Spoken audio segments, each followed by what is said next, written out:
Yeah, my friends, it's Super Bowl Sunday, and you're hanging out with me. What's going on, Susan Bezio? Yo, Mr. Hemi. What's going on, my friends? Hello, Captain Justice, and everybody else that's joined us thus far. We're talking about Jack and Lily Sullivan. It's case day 282 today. Where do you want to start taking it? Where do you want to start talking about? So many interesting things to start with. Everything up until this point has really been focused on what's come out, the information that has come out, and the story that Malaya and Daniel and Janie gave to the RCMP and to the CBC, the public. But we know that's deceptive. We know that's a lie. So therefore, what happened? Now, it's not so, right now in my mind, it's not so important about the incident. Although an interesting topic would be what you think that incident is. Did it happen on Garlock Road? Did it happen before they got home on Thursday? Where did they go immediately after they left the Dollarama? Well, according to Malaya's Google Locate, they came straight home, and then Malaya had a call with Cindy Murray. Did she see the kids? We don't know that.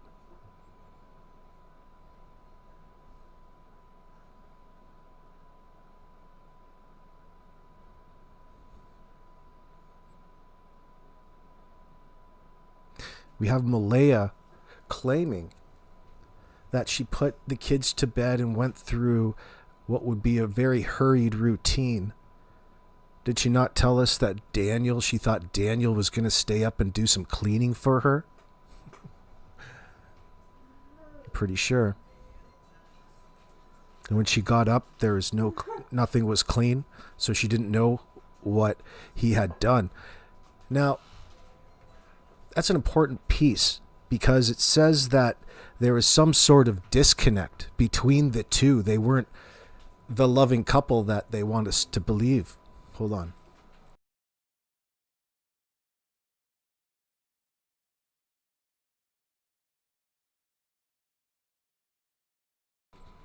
Oh, my friends, oh, my friends, oh, my friends. It's 8:37, by the way, on February 8th. It's minus 20 degrees where I am in southern Ontario. It's cold for this place. My daughter's got an illness, so we'll be sleeping in tomorrow. Called her in sick already. So it's been an interesting weekend. A lot of sleeping.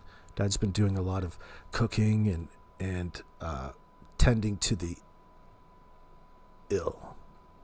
It's just a cold. But I'm like, oh boy, I wonder when I'm going to get it. I'm just waiting. I'll know. You know that feeling when you get... I don't feel it all. I feel fine. I hope it doesn't come my way. But it seems to be that your kids always make you ill. They get it from school in that sense. That ticks me off.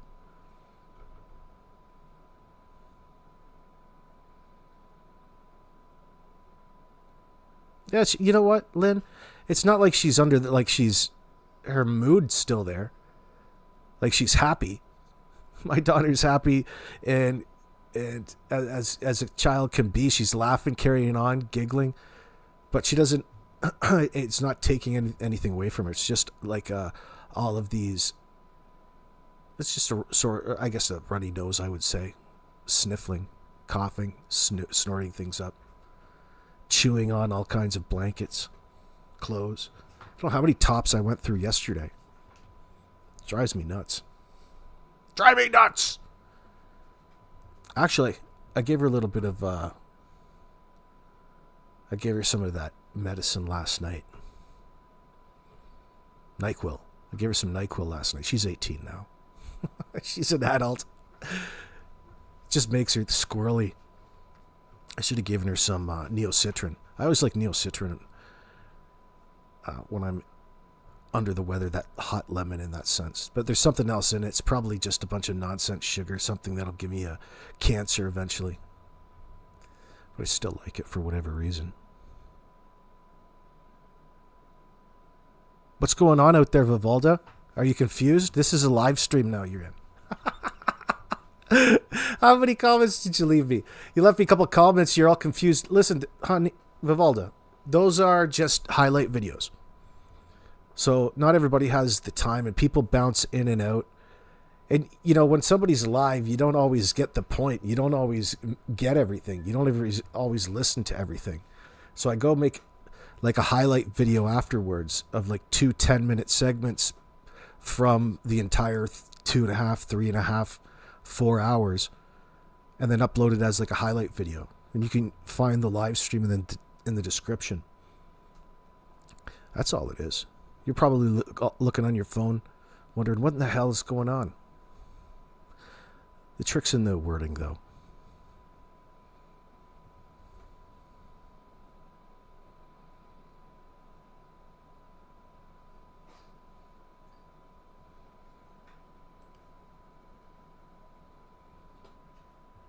What's going on, Cali OG?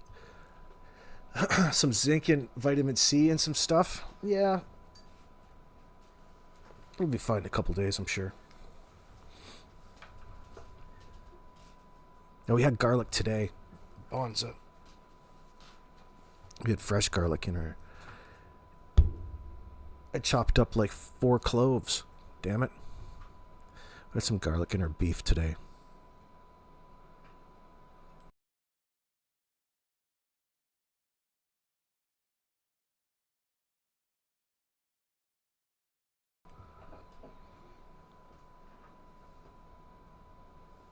You thought you were a band, Vivalda? No, you're probably just newer to YouTube. I don't know, but I could figure it out. I was laughing in the background. I'm like, what the hell? You must be taking the screen too literally, but I guess you can when you're watching on your mobile device. You don't get to see everything like you do on a regular computer screen. The mobile version.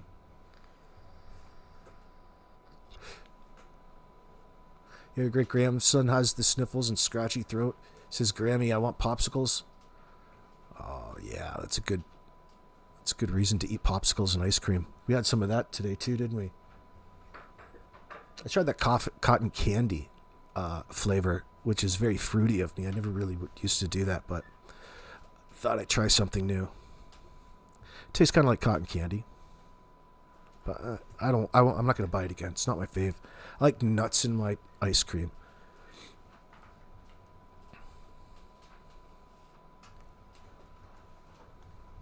And chocolate. And mint. Pralines and cream was good. That I'll get that kind again. Your little one has a cold too, and NyQuil worked good for me. Did it, Vivalda? Oh shit. I try not to break that out too much, but that's what I like. That's the hard stuff for me. It usually makes me a little bit, I don't know, tweaks me out a little bit. That's just a shot.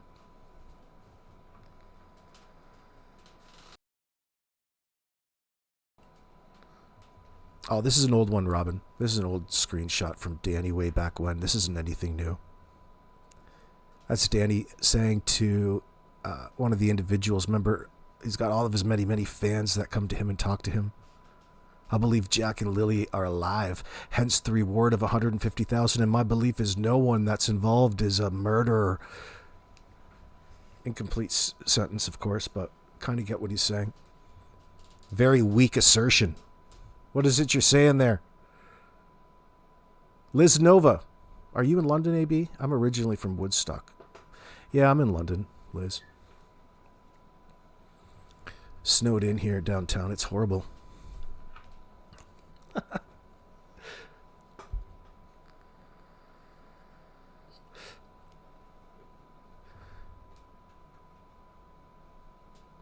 Mrs. Bartman, you hold on, dude. You're fucking hilarious. Stop it. I promise not to make fun of. I promise myself not to make fun of Kent tonight. But I can't help it. Miss Bartman says, Kent and his shirt of many dinners makes me sick.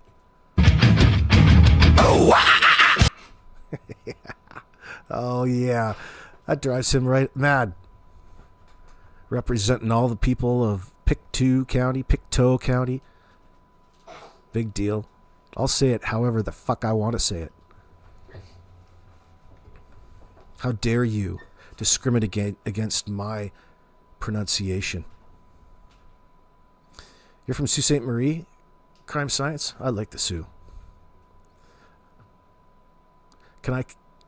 What do you say, Vivalda? Can I comes in handy for myself when I can't sleep as well?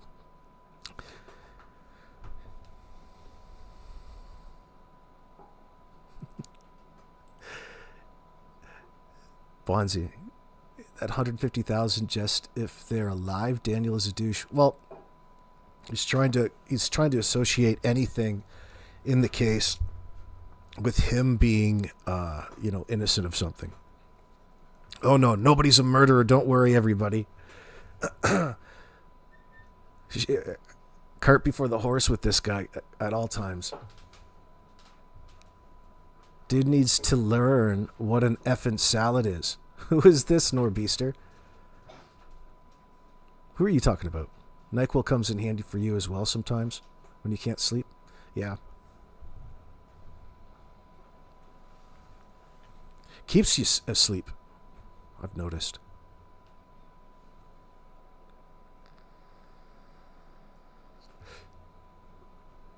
Oh, you're talking about Kent, Norbeaster.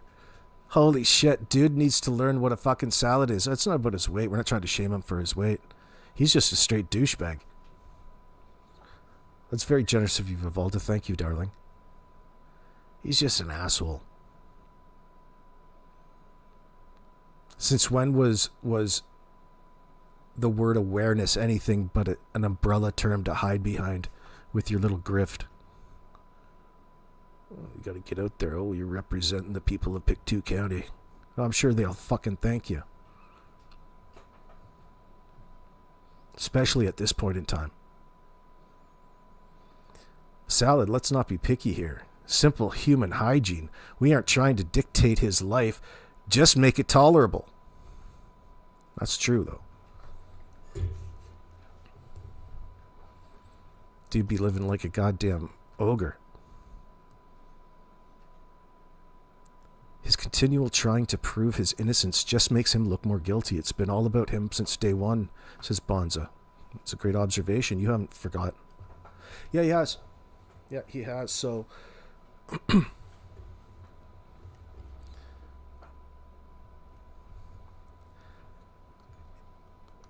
there's some loose strings that we have to tie up in our minds. And the RCMP have more information. We got to acknowledge that first and foremost. And there's a whole loose end around the activity, the vehicular traffic between those hours, as well as there's this one thing that sticks out in my mind above everything, and it's how they used the term, or Bradley used it, or it's unclear to the public. It'd be unclear unless you clarified things directly from him. But it was the vehicular traffic all being within earshot throughout the entirety of that time. Now that seems bizarre to me, one, that you would recognize that. Like there's no action going on, but it has to be fairly significant for Brad to remember it. And I mean, that's a lot of traffic. If the car was in earshot the whole time, like he could hear the car running.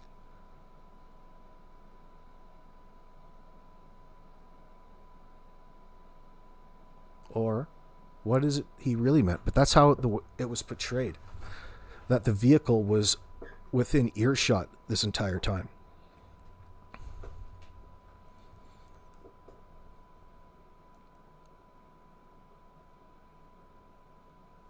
And what was taking up his time, meaning Daniel's? What was taking up his time during, and I'm using parentheses, his search when he was away from the organized search, away from the RCMP, doing his own thing? All of that time needs to be accounted for. Now, the RCMP are way ahead of us on that. But we very rarely discuss this or talk about it.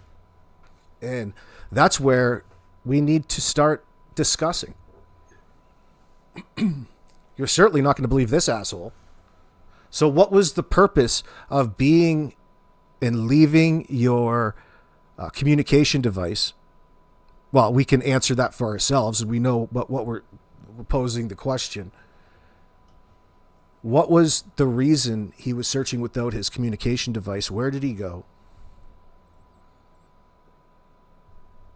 And surely he would be able to account for all of those particular hours. Now, granted, you could probably figure it out, but we don't know when he was back to Garlock Road, where he went. We know that he traveled in on Saturday to pick up the Pipeline Boys, as Mike Demand likes to call them. Chance Lay's his dealer.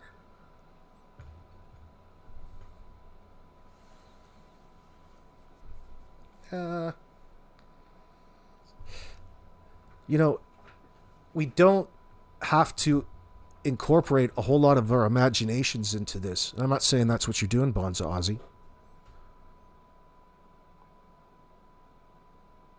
It most certainly would have had to do, and we have to think about it having to do with the bodies themselves. And him, one, probably freaking out, not trusting, and second guessing his initial site, whether that site is to dispose of or just to simply a safe place to keep until he can make it back and go do a better job hiding what would be the bodies.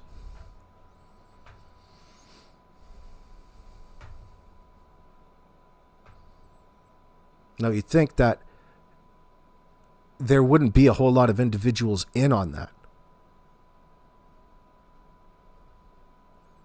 Yes, Sandra B. Every culvert. I hear you.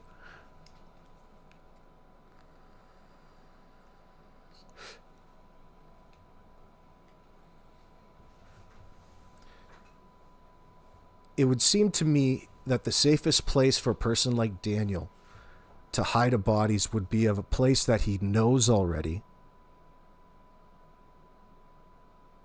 And he would spend the majority of that time doing some digging. There's plenty of garbage plastic containers around. He just has to get rid of the evidence until a later date, a later point.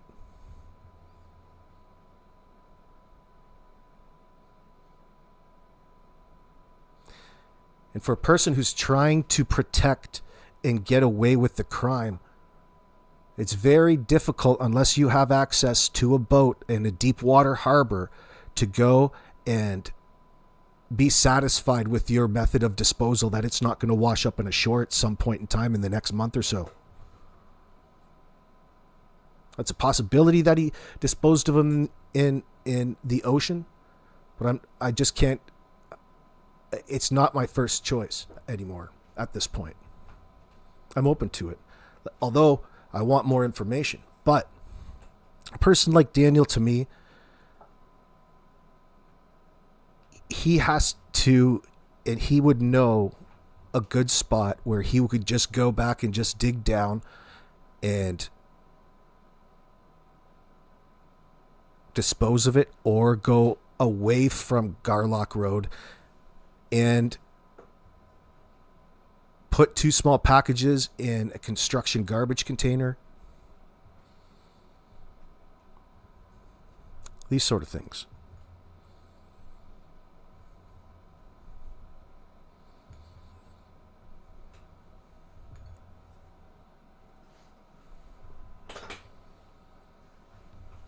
Truth and Beyond. He looked scared in his last interview. What particular What particular segment?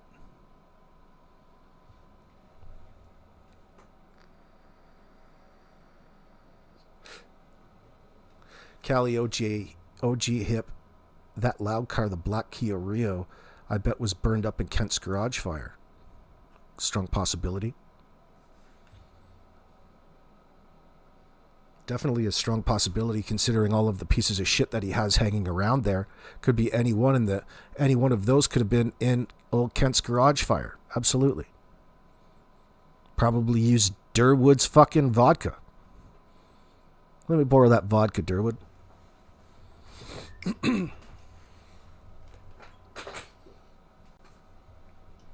That's the most plausible explanation as far as I'm concerned. But I'm not saying that that's true. I don't have any evidence for that yet, but based upon the behavior of the suspects and the involvement of two randos that have no business involving themselves in such a serious situation like this, they have to be tied to this on another level.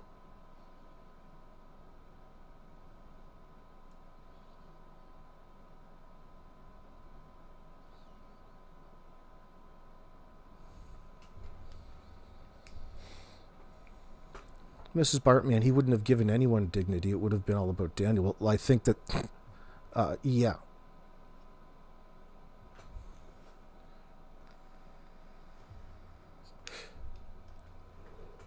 Whatever happened, Janie and Daniel continued to vocalize their disdain and the gaslighting tactics and the disparaging comments that they had. Not only would they say them to Malaya, but they're very open about them after the fact. They really don't believe. They're trying to make themselves to believe that they didn't do anything wrong and what they did was justified. If it wasn't for Malaya, they wouldn't have been pushed to the point of carrying out this upon the kids and having to cover up the felonies.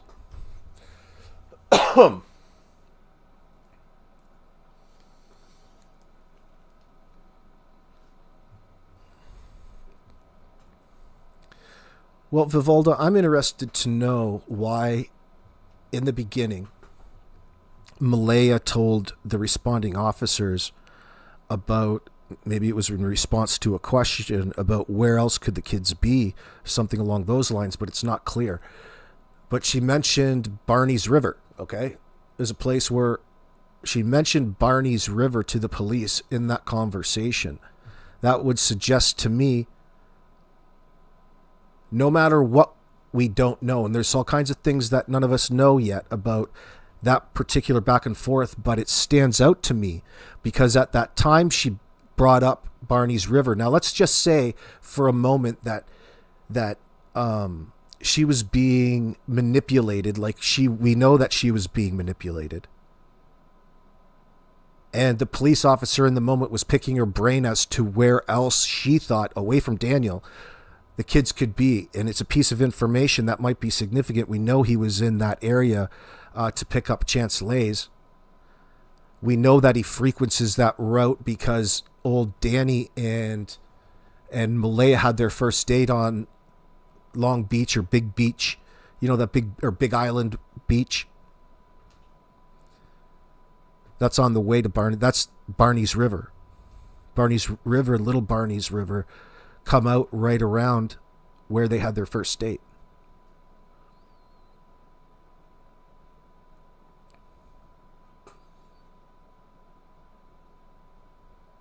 Could you imagine on a busy Friday fucking morning, anytime? Here's another reason I think that it's going to be on a place that he knows well, as opposed to being in the ocean. Could you imagine on a busy workday Friday morning, dumping a fucking body? What is this, weekend at Bernie's? Anywhere? No. You're out in the fucking open, and at any moment you can be exposed and people could be looking at you from every fucking angle. If you're tweaking out like Daniel was, that's the last goddamn thing you would want to fucking put yourself through. He knows a place. He's shitting his pants. He goes to the place that he can control, and he'll dig that fucking hole 8 feet if he needs to. And it's going to be nothing to him while he's tweaking out to dig that fucking hole.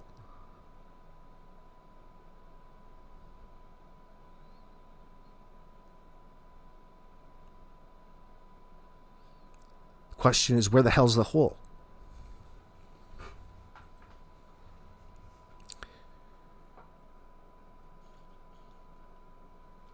It's just it's a bit of a fool, a bit of a trick of the mind when you start at way after the point you know that he's being utterly deceptive, to start taking him too seriously. In the sense, he's might seem confident. Daniel's not fucking confident about anything. Okay? That's what got him into this fucking mess. He's not smart. He's lying because he has to. He's not about to get caught. So he hopes. He's doubling down. Where is the hole? Where is his safe spot where he's got them wrapped up, these packages? They're a 4 and a 6-year-old child. They're unfortunately very small and very easy to hide in that sense. You could hide them amongst many logs.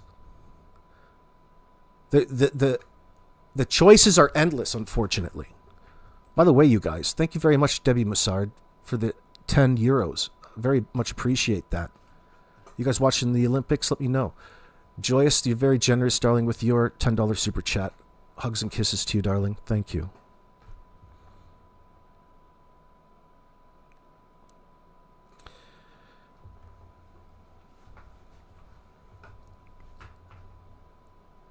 Daniel's not confident in any of this.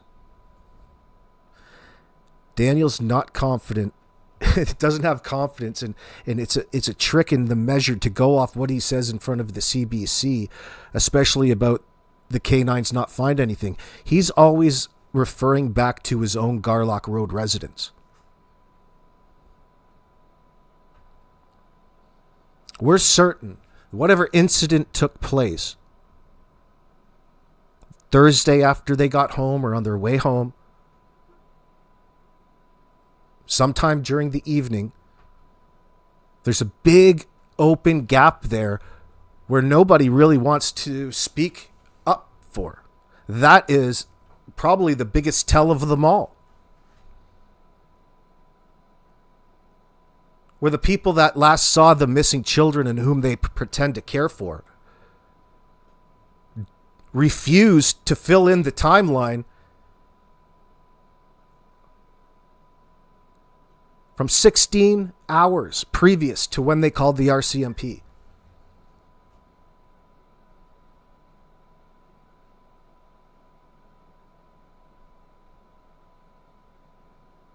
Hey, Brian. Is that you, Brian? Or that's you, Lori? What are you saying, Lori? Landfill has cameras. Nobody's suggesting they went to the landfill. There's all kinds of private contracting companies out there that have... every construction site has bins. I love it because I usually throw all of my shit out in it. Nobody says anything. Well, they do if it's too big. The point is he didn't have to work very hard, just hard enough, because Lily and Jack don't weigh very much and they're easy to manhandle around. There's not a real 240-pound dead weight of man that you need to reel around. These are two tiny children.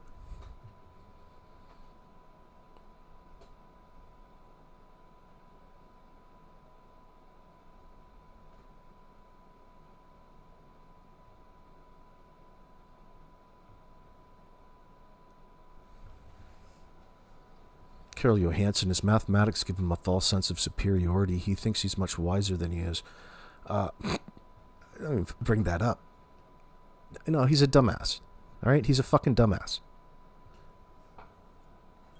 When you have all of the information,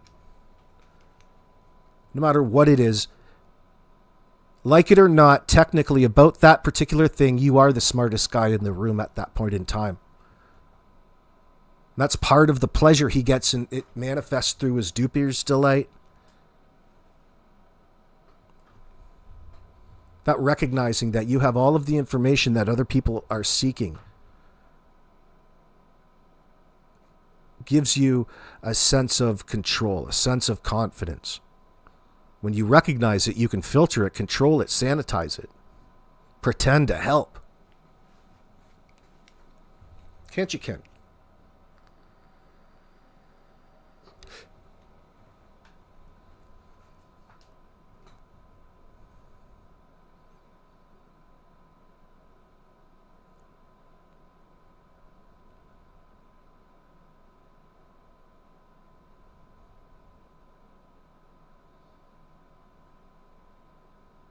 A nice, neat package wrapped up tight that only he, the hoarder, hostage taker, and geocaching expert would know. Right, Michelle? That geocache that's the one thing that stood out to me with their searches when they came across that little geocache. I'm like, oh, so this guy has all kinds of little spots out and about. He's just playing stupid. Oh, I needed my phone one time to make it out of the bush. Yeah. You're right. Well, maybe you did. Maybe you're that fucking tweaked out. You needed it. They also had about 18 or 19 hour head start from the looks of things. If they reached their rat trap home around 4 and didn't report the children missing until 10, night trips confirmed by the RCMP, Carol. Yeah, you're on it.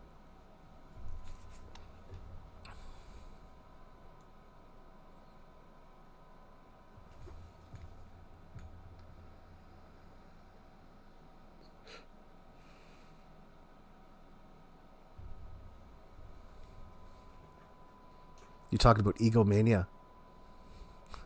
It's possessed by delusions of personal greatness and grandeur. Thank you. And egomania is a psychiatric term used to describe excessive preoccupation with one's ego. And there's tweaking. You missed one. And there's dudes on fucking meth. I hope they give him a nice cell so he gets all chatty with. A celly. He will get that, but I don't know. He probably, well, I don't know. I shouldn't say that.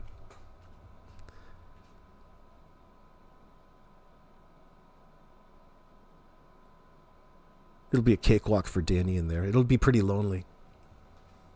Be fairly well known. It's not like you're going to be able to slip in there and nobody knows your name already. All of the guards will already know.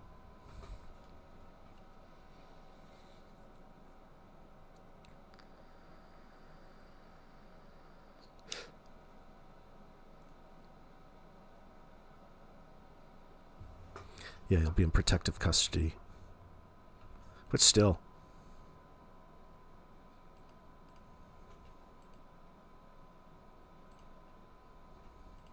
YouTube personality. And they're not the type of kids we tell them not to go outside on their own. We always make sure that we're out there with them, watching them. And they happen to just get out that sliding door and we can't hear it when it opens. And they were outside playing, but we weren't aware of it at the time. And the next thing we knew, it was quiet. And we get up and I tell him, my partner, Daniel. Thank you very much, Shannon.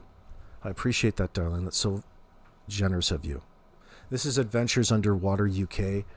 You guys, here is their link to his channel. He's got good mashups of the early coverage of the case. It's definitely, you want to keep it on your favorites so you can refer to it.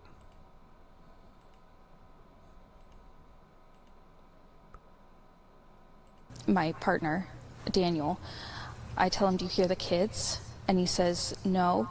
And we get up instantly. We're looking outside. We're looking everywhere, yelling for them. And I instantly just call 911. I just had the instinct I needed to call. They're both really go-lucky children. They're so sweet. They talk to anyone. They'll talk your ear off. They They will speak to anyone in a store. Everyone. They're just extremely sweet kids. Even restaurants, places where there would be garbage bins, malls, commercial outlets, stores, restaurants. 3 places where we know Danny had stopped. I appreciate the huge search effort going on right now, but we've been pushing for an Amber Alert, which hasn't been issued. And still, I don't think that he would do this in this circumstance. I think that Danny has and knows where the bodies are, and they're not very far.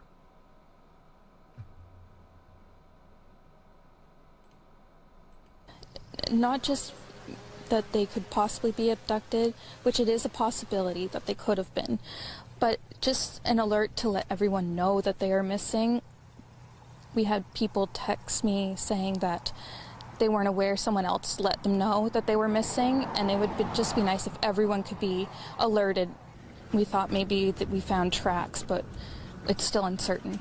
It's been raining and they're probably soaking wet, but with the sun today, I'm hopeful that they are feeling warm. We're all filled with pain and sorrow because we just want them found. We want them home.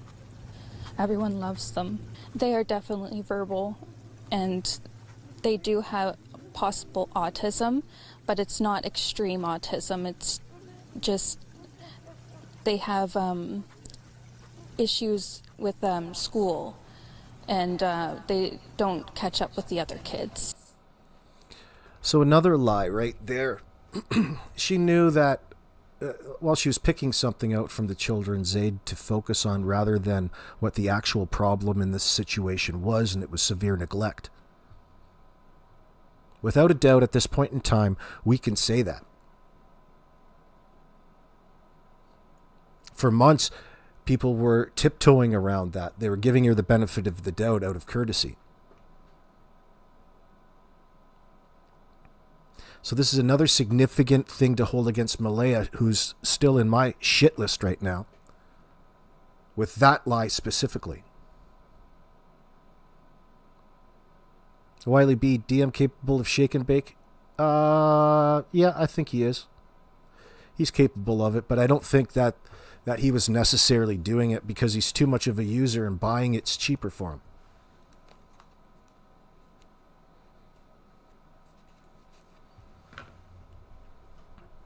Well, we'll get to find out. Didn't he make a late night trip to get cigarettes on Thursday night to a gas station that didn't sell cigarettes? Debbie said. Didn't he make a late night trip to get smokes on Thursday night? No, not that I know of. I don't know where you get that shit from.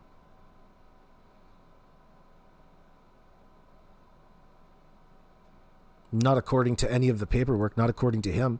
He says that he was in bed. Old Malaya didn't know when he came to bed. He stayed up. Daniel says that he was in bed sleeping the entire night.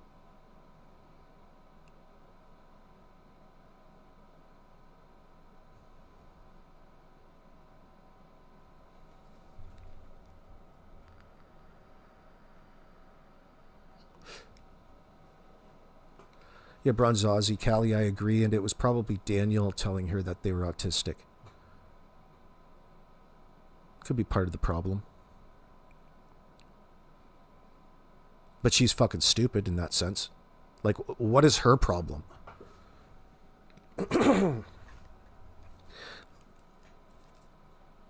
Like,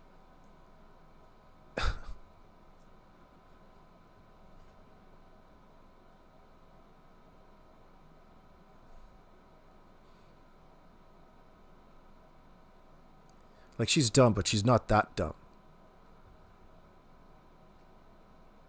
Obviously, she was having problems with her treatment. The past, we'll say, at least 10 months. It's probably stemmed right back to the beginning.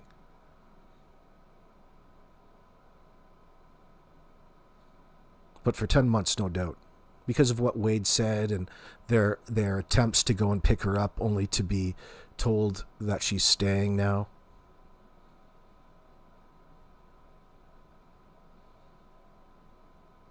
We would have to imagine that there was all kinds of manipulation going on in order to get her to stay. Because she certainly wasn't staying for the fucking quality of food.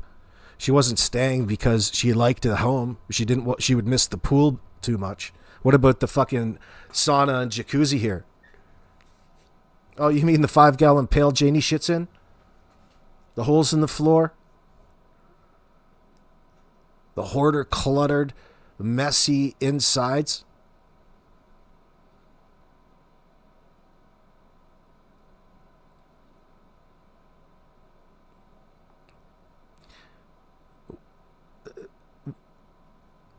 The fact that they were showing signs of severe neglect, Vivalda, and how the agencies will address it or approach it, doctors and things, it's going to be one of two things. It's the child is showing signs of autism or showing signs of severe neglect. And the recommendation is to get them assessed from that point. You know, there's an issue here. They're right at that age.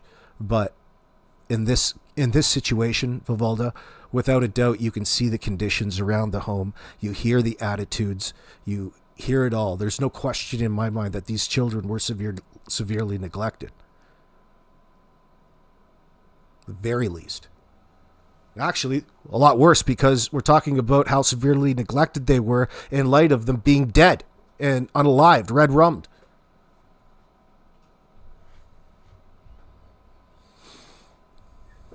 The reason that we talk about it is because the suspect, Malaya, on several occasions has brought it up. Here as an example on the CTV, again, allegedly, the day of the search. And it probably goes back to the visitation with Children's Aid months earlier.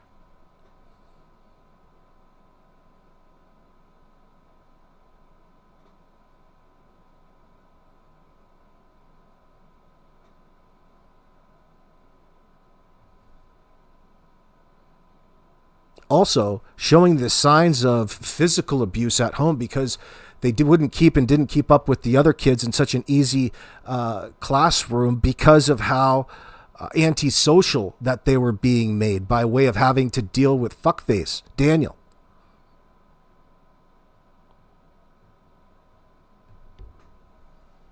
They weren't exactly, they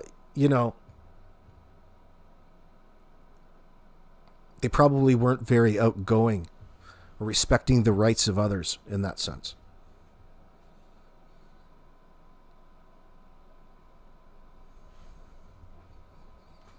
It looks like she picked a shirt off of the front lawn and put it on, in your opinion, or borrowed from Logan. I don't know.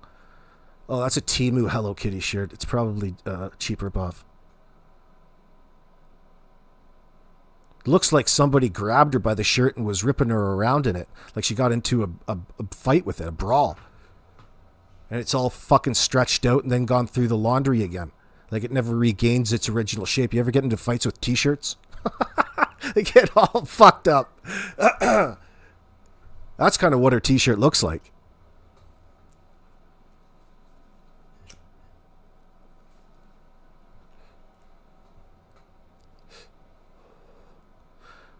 No matter what Daniel was doing, she considers the RCMP in this situation more severe to that. A reason to maintain the lie and deception, to avoid prosecution, to avoid the responsibility or the accountability that comes along with what happened to Jack and Lily. Cindy she can't believe what's taking the RCMP so long to figure things out. Are you kidding me? What the fuck is wrong with these people? You can put that son of a bitch away. And you're having the RCMP do it on your behalf. That's just with the basic information that you gave them.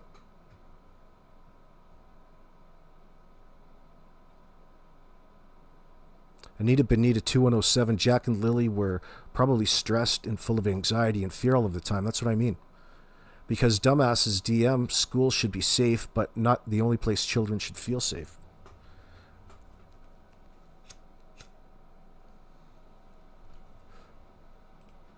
I just want to remain hopeful. But there's always, in a mother's mind, you're always thinking the worst. Last night was one of the worst nights. Daniel says that he's got no reason to not be hopeful. What the fuck? Nights because I didn't have them in their beds. And I don't want to go through that another night without them. The search continues for two missing children this morning. 6-year-old Lily and 4-year-old Jack Sullivan are believed to have wandered away Friday morning, sparking a search of more than 100 people in the Pictou County area. Linda's looking into this story for us this morning, and just looking at the images and how long they have been missing. What's the latest here? Yeah, so I just got off the phone with our CMP and no word yet on any sign of the two missing children. At this point now, 2 days and 2 nights in the woods. A little girl dressed head to toe in pink, a little boy in his blue dinosaur boots. Here's an image of 6-year-old Lily Sullivan and 4-year-old. Appreciate that, Carol Johansson. God loves all of the children. Thank you, darling. He does. Jack Sullivan. They've been missing since around 10 a.m. Friday. This is an area in Pictou County, about 20 kilometers southwest of New Glasgow, where this search is centered. We can show you a map here. The RCMP say it appears the children wandered away from a home on Gairloch Road in Lansdowne Station. Now, there's no evidence that the children were abducted, so no Amber Alert has been issued. Police sent out a vulnerable missing persons alert yesterday after. They should have sent out a huge douchebag stepfather alert. Carol Johansson, who is VP? You can't place VP. I'm not sure who VP. Oh, Vincent something, or VM. I'm not sure who that is. Where are you guys getting that from? Oh, you're thinking Vincent Mallory. You take Vincent Mallory, Wolfie, and take that back to your buddy Jordan and them. You're letting them get in your head too much.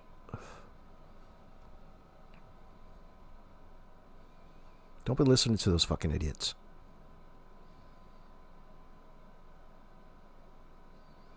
Wiley says Daniel was a problem child that never grew up. Still hanging on to mommy's teat. And it appears that she likes that. It appears they wandered, but looks can be very deceiving, especially when mom and stepdad are lying, especially right at the moment. Exactly. You know, lying works, especially when you need to lie to cover your own ass in the moment of your wrongdoing. It's going to work, especially in a situation like this.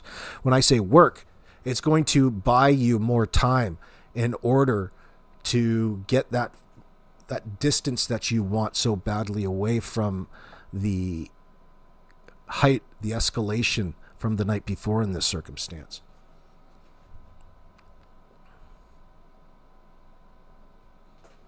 In reality, what's going on, everybody knows that, listen, when you get there and you don't know where your kids are, yeah, it's possible that they're out there. And for now, because that's your call, you've got to do all you can to follow up on that particular call. The more that you search, the more that you realize something's up, especially when it comes to Daniel and Malaya, because the situation and the story that they're telling everybody doesn't line up with what's going on. Primarily because of the fabricated story that they gave everybody at the 10:02 and, you know, the 20 minutes out on the driveway and already knowing that the kids were missing. They would have a problem with that whole timeline right away. The kids can't be that far. But you don't get that certainty until long after the fact. The tracking dogs found the scent ending. The driveway dogs have no dog in the fight, if you will. They have no reason to be mistaken. No scent means the kids walked nowhere. The scent should be all over that place. They live there.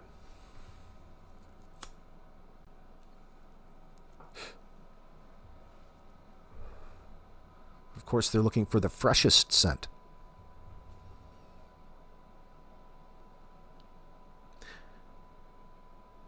You're tired of all their lies and BS stories, Shannon?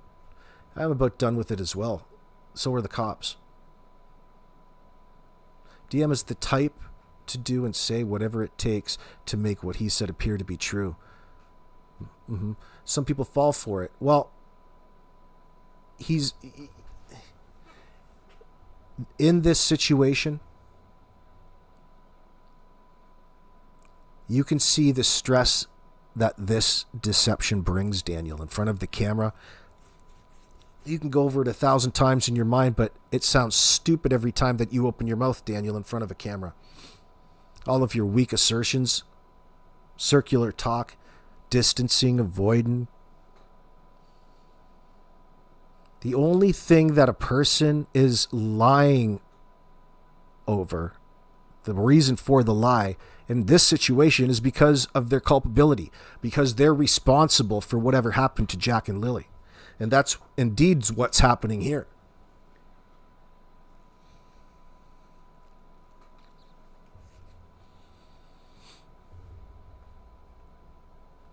Yeah, I saw that, Wolfie.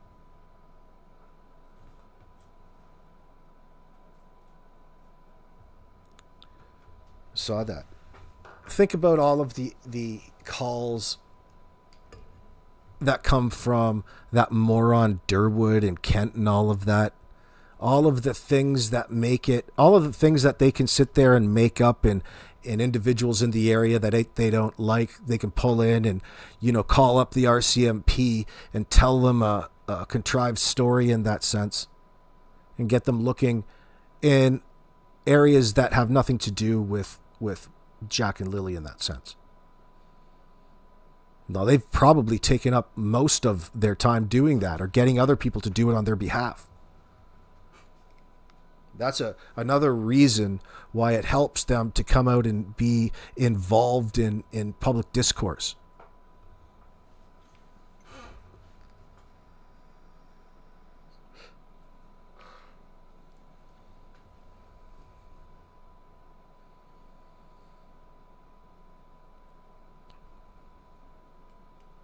Afternoon, there's a massive search effort. Here's the first time we met old Danny, old Twinkle Toes. This dude's fucking tweaking. Tweaking hard. Look at him.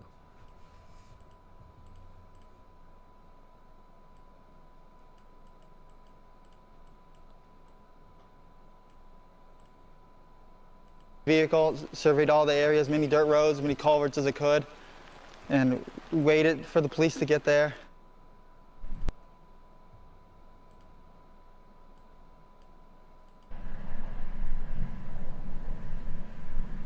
The last few days have been very stressful. First things to come out of his mouth. The last few days have been very stressful. I can just imagine there, killer.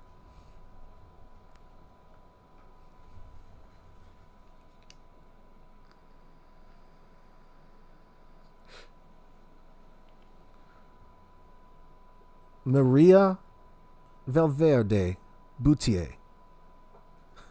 What a great name. I love that name every time I read it. Any word on Justin's reporter to the disappearance of both Jack and Lily and Daniel's friend Jordan Geddes? Yeah, Jordan. Jordan has your whole shtick, but he is allied with his daddy Durwood. He says if Daniel is responsible, though, then he better look out. He said those words to me personally. So I'll just give him the courtesy of that. He said a whole lot more, but he sounds just like Durwood, as there's a whole script going on in the background, right? And it has nothing to do with Daniel being guilty. It's all these other people in the area, these shadow groups, these secretive, child eaters. No. Now listen, this is very easy. It's old Danny here. Danny is tweaking in this picture.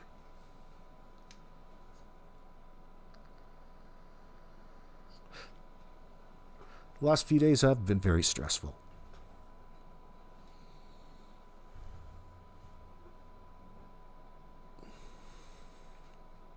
Oh yeah, he's geeked right out. He hasn't slept for 3 days, 4 days, probably more. No sleep. That's what no sleep in Daniel. See, that bath will do that to you. It's not necessarily the substance itself. It's the lack of sleep that really exacerbates the effects physiologically. You look like Schmeagol from Lord of the Rings, boy. Hell. DM's trying to come down here. He's microdosing, Anita. You can look at him and tell he's totally geeked right out in front of God and everyone, and calling his connect out to the search. There's nothing weird about that. People taking pot shots at Danny. I get a kick out of this because this is people's really one of their first views of Daniel and all of this, the guilty individual. Nothing has been right since the beginning of all of this, and your concern over the kids has been misplaced and just bizarre. You've been lying to the people holding the camera, the reporter that comes out. That's who you're speaking to. Oh dear.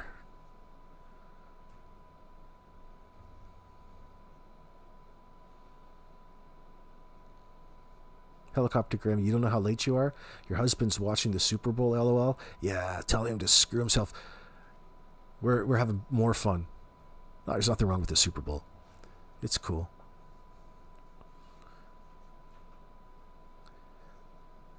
Is that just an old wives' tale about... Do you remember... I remember hearing that when I was like a teenager in my 20s or something.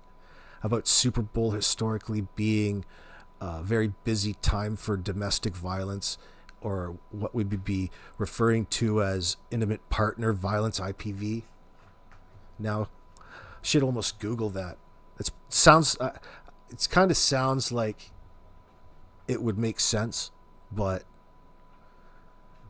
my guess would be it depends whose team's playing. That's not even something to joke about. Does anybody think you've ever figured out that he dropped a 0.5 gram in his hair on that one interview? That probably was just some snow, Carol. There's no way even Danny would waste like that.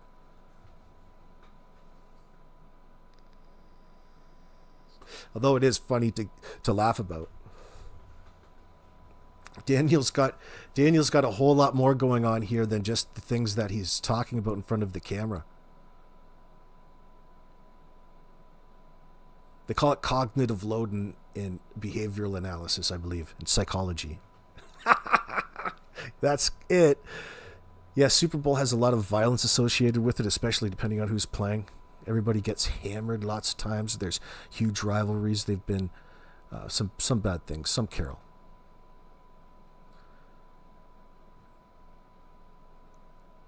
It's a heck of a thing to even joke about, but how can you not draw some sort of rational punchlines to that, especially when you're casting judgment upon certain teams? It's just the craziest thing. I think there's something, it's misogynistic in that sense, but I can't help but laugh. It's just a reaction that I have. I apologize. Maybe dandruff. He's a nasty arse tweaky McTweakerson. Oh, it's just he could be brushing all kinds of fresh snow around there in Nova Scotia. I was taking another tour through there the other day out on Cape Breton. Trying to think about all the places. I'm like, can I afford that place? I'd like to put a place in a little dock right on that lake door, that brass door. A big ass lake. I'll be fishing every day, brothers. I'll be out there surviving, living off the land in Cape Breton. Growing all my chronic inside. Probably have a little hustle. Get to know the locals, do some fishing, get to learn the tricks out there. I'll get me some lobster traps. Have a little stand on the side of the highway. Yeah, Cape Breton's expensive. Compared to what?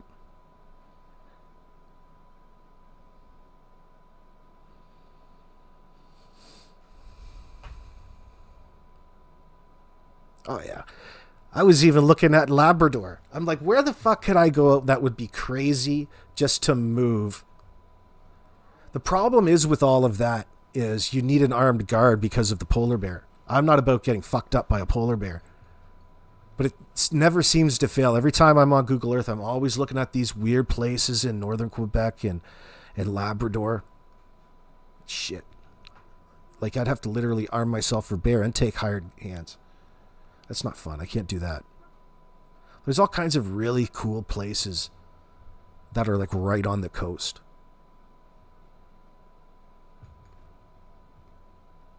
Very lonely and desolate. It'd be a great experience out there, but you'd still have satellite hookups. Like, I wouldn't be alone. I could take YouTube with me.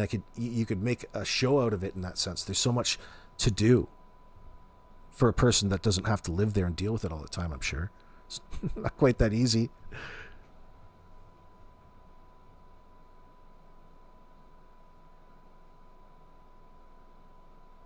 Great lobsters and scallops come from Digby. Yeah, Jen? Oh, yeah. That's a perk about, in my opinion, about the East Coast.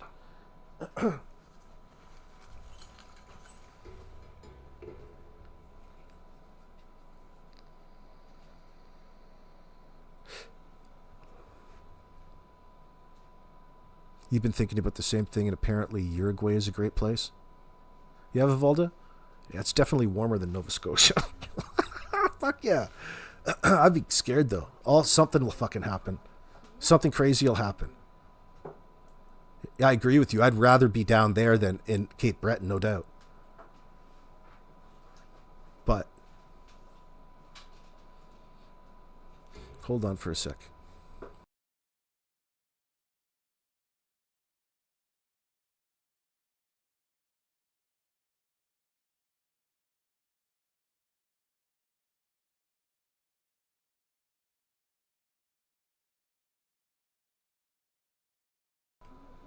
Is he missing a front tooth? I think it's just a shadow. He's got a bit of a snaggle tooth up there from the math. Smoking.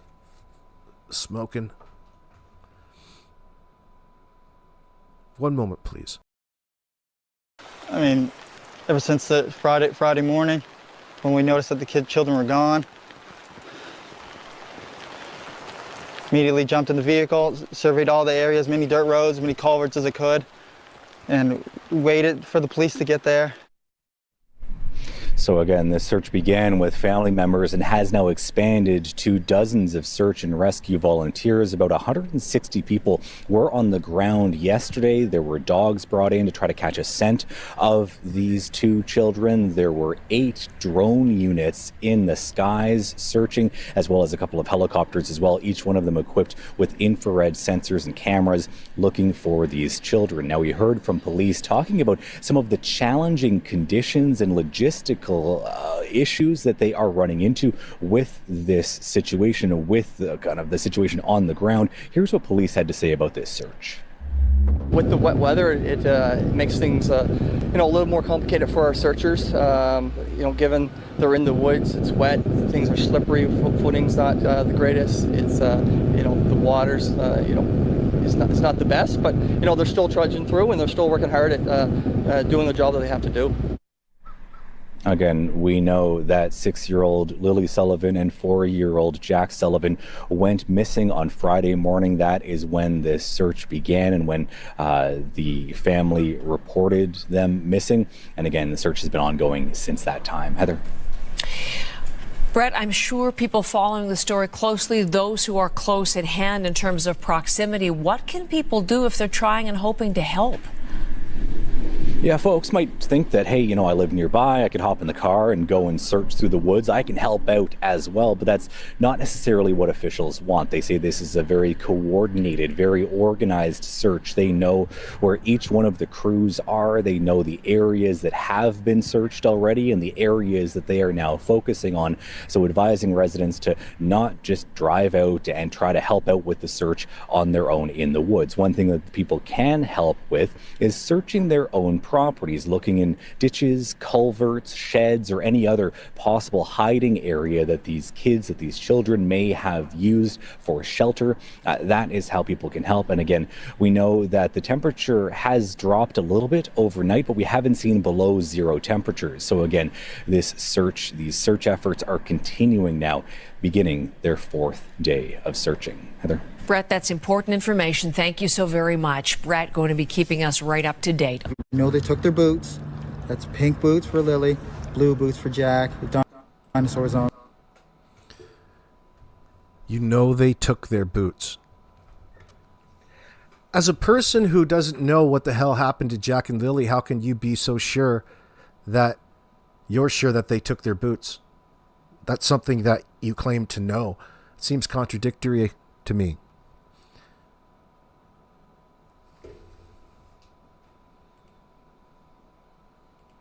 Thank you so very much. Brett going to be keeping us right. And you can kiss my ass there, Brett, whatever your name is.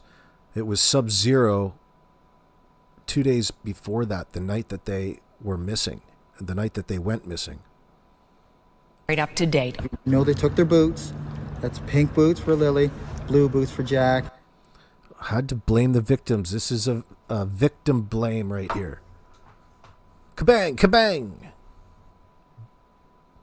Blame both of them. Whatever happened, I know they took their boots.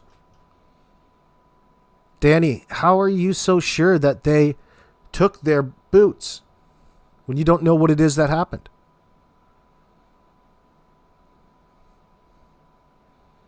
With dinosaurs on them. Lily had her backpack with white, and it was white with strawberries on it. I imagine now if they're in the woods that it'd be probably brown, but I don't see them carrying their backpack. I don't see them keeping a pull-up one for that long after it got soaked from the very first day. We only found the 2 boot tracks outside of the house. Whereabouts? Right beside the house, probably 10 feet away from the backyard. In the backyard, okay. Nothing new. Also said footprints back there. There's only one found in the backyard, planted right where old Janie was raking, shoveling.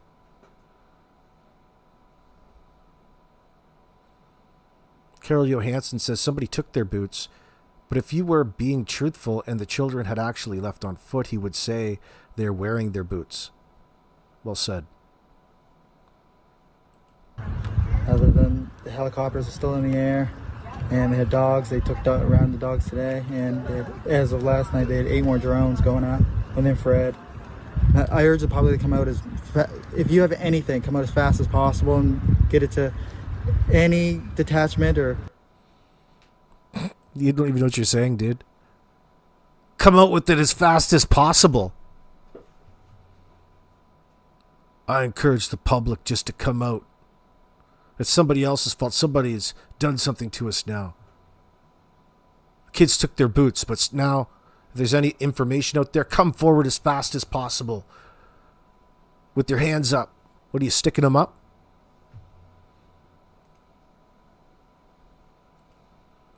They took around the dogs today, and as of last night, they... He's fucking tweaking. Cursive speaking. He took those items to dispose of, Robin says. Yeah, I agree. How do you know where backpack changed from white to brown, DM? Did you go back and move it in?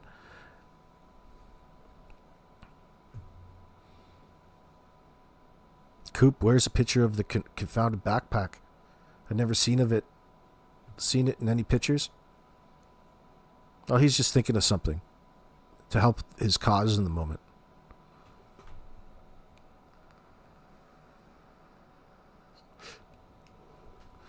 Danny's got all kinds of messages in the back telling everybody that the reason he doesn't remember what it was the kids were wearing is that it doesn't matter.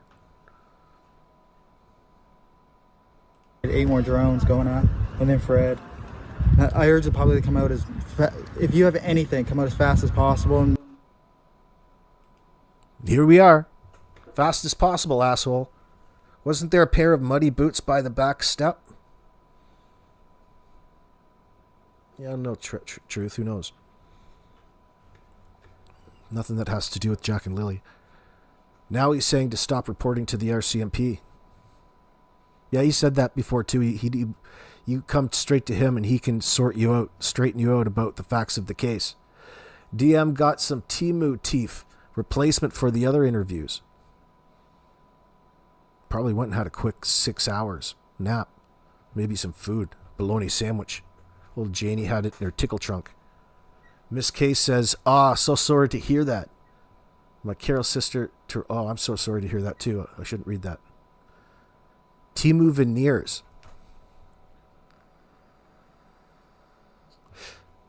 How do you know that? Do you think it's Temu veneers? Or is it just the way the light's hitting him? He's got these big funky chiclets. Just like Earl. Earl's got some big old funky chiclets too. Maybe the kids didn't have much shoes.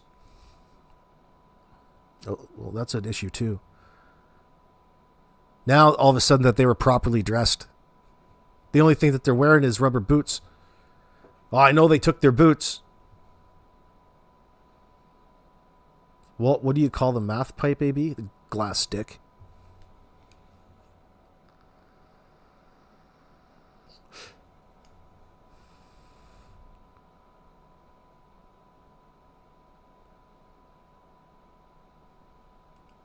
Get it to any detachment or any police service that you have available to get to talk to.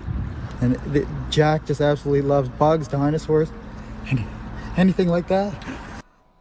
Oh, did you see that? Take a look at that. The fucking guy just broke down. Tried to cry. Loves to associate Jack Dinosaur cry. That's his cue. But in this one, he's crying, and then he's also looking at the person who's filming him, who's interviewing him. Let's slow that right down, boy. 0.25, please. We're going to go down to 0.25.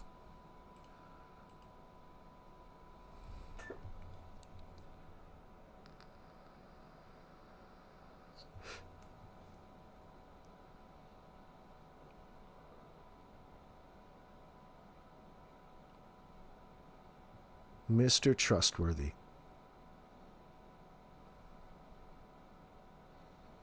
Mister, I've got a fucking answer for everything. Kid's got black eyes. Here we go. And begin.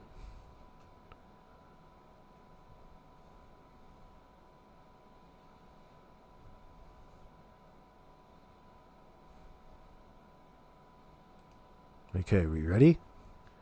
Yeah.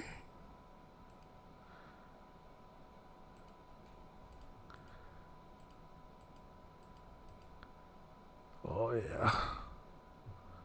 Oh. Do you see me? Do you see how affected I am by all of this, girl? I'm affected. Look at me.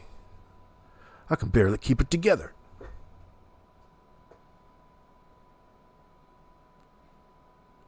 I would have said the kids must have their boots because they're not there. That could be so, Lori, but he didn't. It's the Genghis Khan of Tweakerville. That's right, Jacqueline. That one made you LOL. It's not like it's not true. I'm not sure how original that is. DM, your horns are showing here along with his eyes of evil. Look it, there it is, the angry face of Danny. That's the type of face that the kids would have seen all of the time. Malaya, look what you're doing to me. Why can't you help out around the house? The guy's bragging about doing all the housework, and the first thing people say is walking in, it's how inhospitable it is. Inhospitable. I'm like Jackie Childs, Kramer's lawyer. That's a tough one to say. Bonza Aussie, white candy coated gum. That is rectangular. Fake teeth look like pieces of this white candy gum. Oh, I think those are his. I think those are natural.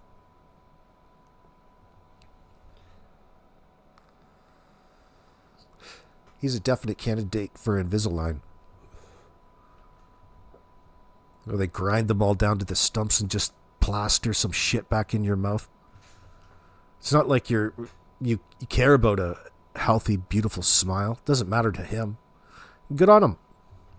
Who cares? Janie said she's got to call Malaya because they're outside without shoes on. Yeah. The coats too, she said, though. Right, Lori? First of all, who gives a shit? But she's making it out to seem like it's actually a thing. It's just an opportunity and an example and an admission by Janie on how she abused and fucked with Malaya and everybody in her trailer. You know, could you imagine having to go out to your own fucking place because of how nasty things have gotten in the trailer? And she's going out to the RV because it's in no condition. She doesn't even want to live around what the hell is going on, and she's blaming it all on this new relationship. And Daniel's putting the blame back off onto Malaya as well because he doesn't like to be blamed for anything. Nothing's his fault. That's it. That's kind of a typical thing, a pattern that's developed, you will notice.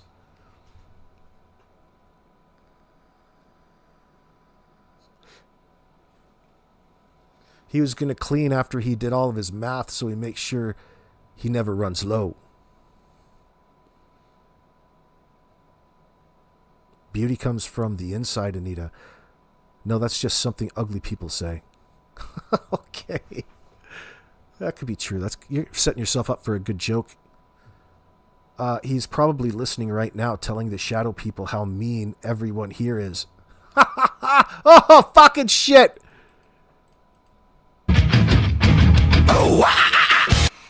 Oh, fuck. That's good.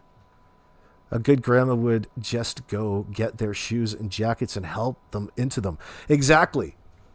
Now she's telling you, like, this is like a Nazi internment camp here. And she's like being already giving her testimony on the stand at Nuremberg to all of the reasons that she had to treat them in this particular manner.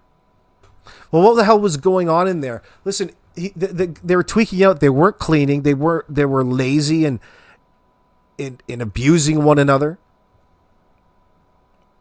It was more one-sided, but the manipulation and the coercion was heavy. She was putting herself through this voluntarily, thinking God knows what. But Dan was doing his own thing away from the family to the point where he was stopping doing that to come back and deal with the kids and holding it against Malaya as though that was all of her responsibility plus Meadow. Like, you can tell that she didn't get any help, and you don't even have to hear her, and you know that.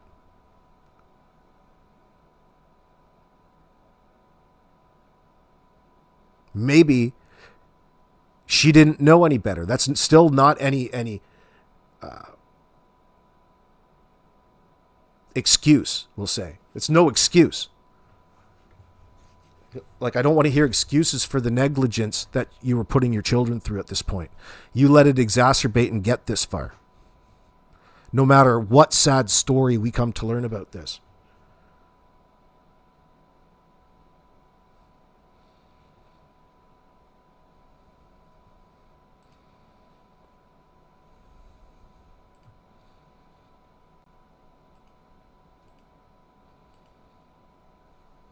If you have anything, come out as fast as possible and get it to any detachment or any police service that you have available to get to talk to. And Jack just absolutely loves bugs, dinosaurs. So it's not very convincing. He's stuttering, he's jumping, and he's twitching nonstop throughout this appearance, as though he was legitimately upset and not just tweaking out. Really, it just sounds like listening to a tweaker in that sense. It's listening to somebody who's high and twitchy. Dinosaurs, anything like that. But Lily loves girly things, but she also loves doing everything with Jack, bugs. They're like best friends, not just brother and sister. We've heard a lot about the impact that this is having on the community at large and the family, and it's really important. They were like best friends, not just brother and sister. Learn when to shut the fuck up, dude. There's nothing tighter. Best friends aren't tighter than brother and sister. You took that analogy and you reversed it. They're not best friends. They're like brother and sister would be the proper use of it. You reverse it and it takes the meaning away. It takes the meaning away.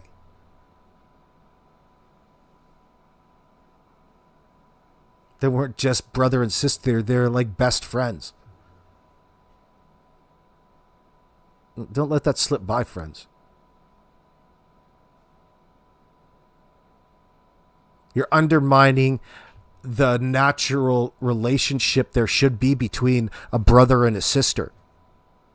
A brother and a sister aren't naturally at odds with one another in a happy household, you fucking moron. They're not just friends. They're like brother and sister. There's a bond there. A blood relationship. It's there, and it says it's spoken a certain way to emphasize a certain point. Talking about strong family bonds. And he fucking says it in the complete opposite way. So what was he really trying to say there? Or was he just trying to look for something to say?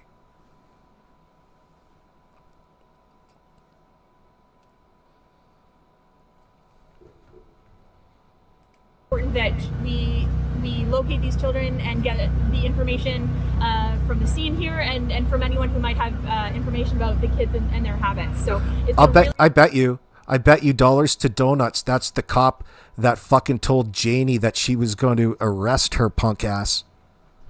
And the snide one, the cop that told her and asked her if her dog barks at the chickens as well. This is the cop that was going to tase the hell out of Janie. I'm sure of it.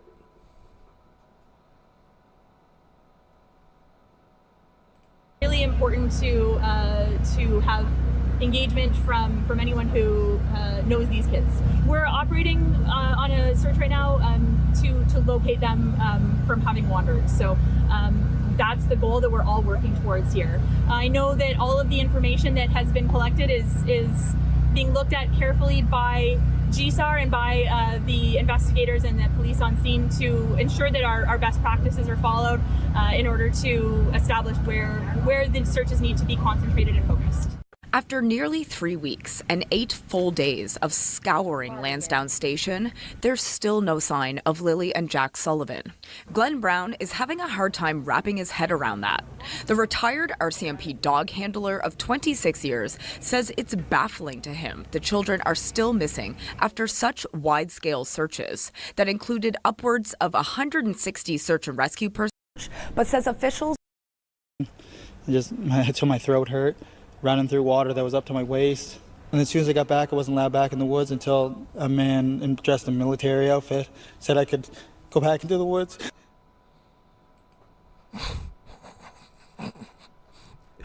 Second time in a row, brother. Second time in a row you shed a tear on that cam.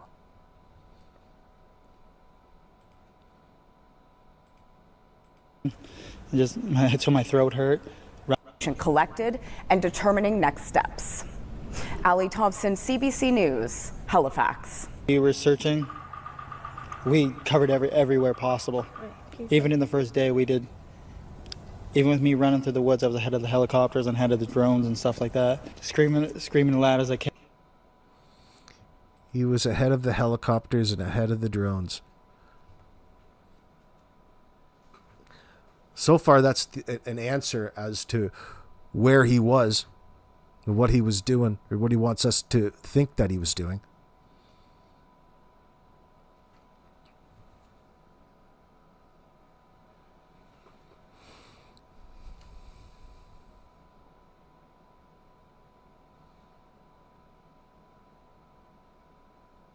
Probably, what are you saying, Lori? Probably Patty had to look after the kids when she let Danny stay there.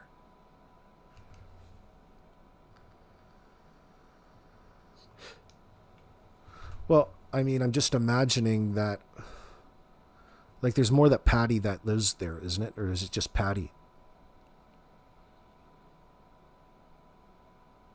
But it's still attention that the kids got. And Danny and Malaya were just a couple of kids, as well as Jack and Lily, and their, actions around Patty's home.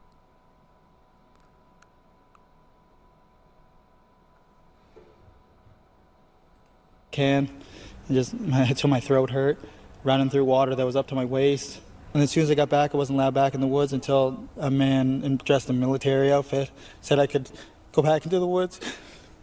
4 days into the search for his missing stepkids, Lily and Jack Sullivan, Daniel Martel is pleading with the public to keep their eyes peeled. But he has begun to lose hope they are anywhere in the... Look at that. He's starting to lose hope. Well, hope is all you got. You've got no reason not to hope. See all of the talk about hope? I don't know if I have any hope left. I got my hope. The only thing I've got is hope. There's no reason we can't hope now. Hope is all we got. Let's hope. What a bunch of bullshit.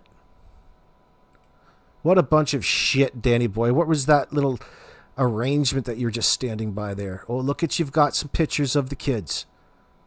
And stuff like that. Screaming as loud as I can. Just until my throat hurt. Running through water that was up. Screaming as loud as he can. Careful, you don't want Earl to come to out. My waist. And as soon as I got back, I wasn't allowed back in the woods until a man dressed in a military outfit said I could go back into the woods. 4 days into the search for... You got a lot of nerve.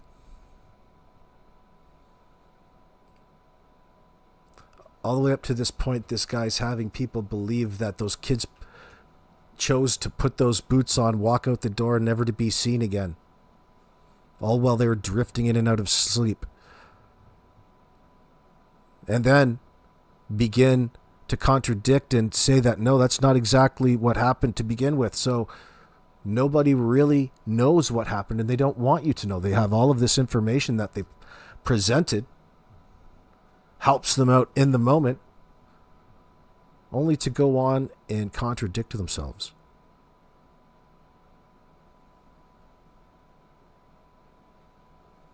For his missing stepkids, Lily and Jack Sullivan, Daniel Martel is... Look at this. Oh, aren't you just a caring daddy?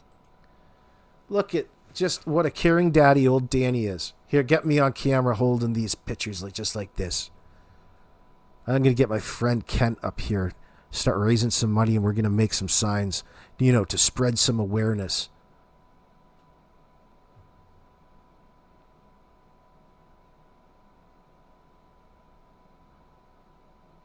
You want to know if there was any photos of Lily and baby Jack in that trailer? What do you mean, Walt?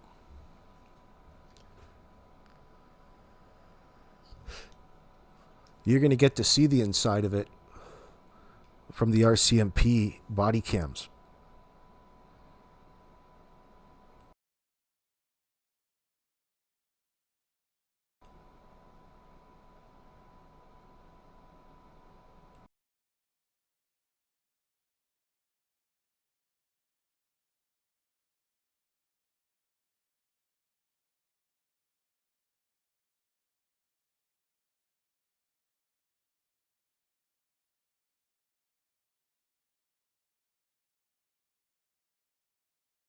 Oops, I was muted. Pleading with the public to keep their eyes peeled, but he has begun to lose hope they are anywhere in the vicinity. They hate being wet and cold, so they immediately would have came right back into the house. The only two prints are right beside the house facing the road, and then that's it. Martel wants the search to be extended to include provincial borders in case the children were abducted, a reality he says is becoming more and more likely. Post any officers they can get at the New Brunswick border, PI border, and get them at every airport possible. Martel confirmed that when the two children went missing from the home behind me, Lily was wearing a pink shirt and pink rain boots. She was also carrying a white backpack with strawberries on it. Martel says although he didn't see Jack that morning, he is believed to be wearing a brown shirt, brown pants with a pull-up diaper on underneath, and blue rain boots with dinosaurs on them. He also refuted the claim that the two children are nonverbal, saying while they are on the autism spectrum, they are quite trusting and say hi to everyone. What a fucking idiot. So there's a report that Daniel's telling people that they're autistic as well. They're both going from that, and that's their story from Children's Aid, showing that that's a sensitivity. And they're lying. They're choosing to lie. Both of them, Malaya and Danny. And they're telling everybody.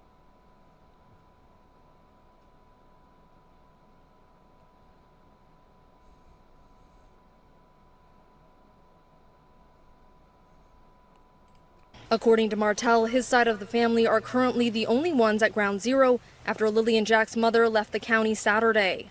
But still, he remains, begging anyone with answers to come forward and bring his children home safe. Anybody who has any information, or you think you've seen something or hear something, or Okay, we heard something. Those aren't your kids. any messages from friends about hearing something, just contact your local police services. Anything, guys. Anything. Ella MacDonald, Global News, Lansdowne Station, Nova Scotia. The search for two missing children in rural Pictou County is now into its 5th day, and there's still no sign of 6-year-old Lily Sullivan and 4-year-old Jack Sullivan. The siblings went missing last Friday morning when it's believed they strayed from their home in Lansdowne Station. The CBC's Preston Mulligan joins us now live from the search area with the latest on the efforts. Preston. Good evening, Tom. Well, as you said, yes, as we near the end of day 5 in the search for these two young children, sadly, there is still no good news report. The RCMP held a news conference. Yeah, well, the problem is with that statement is when you're talking about autism, there's a big problem because of the not ability to integrate social cues in that sense. So describing them in that state of being in consciousness is impossible to somebody who's autistic in that sense. In this particular case, with Jack and Lily, it's an excuse, and it's a blatant excuse. We've gotten to know Jack and Lily over the past 9 months. Through all of the many pictures, look at how wonderful of eye contact that is. They're such photogenic children. That's not autism.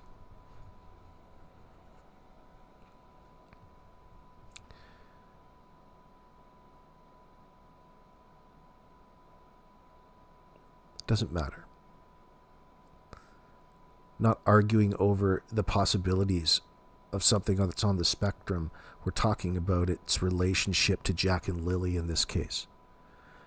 Danny was planting that seed early on in the media to help convince a greater audience that here's another situation where we have two autistic children, the parents are reporting, wandering, bolting off into the bush.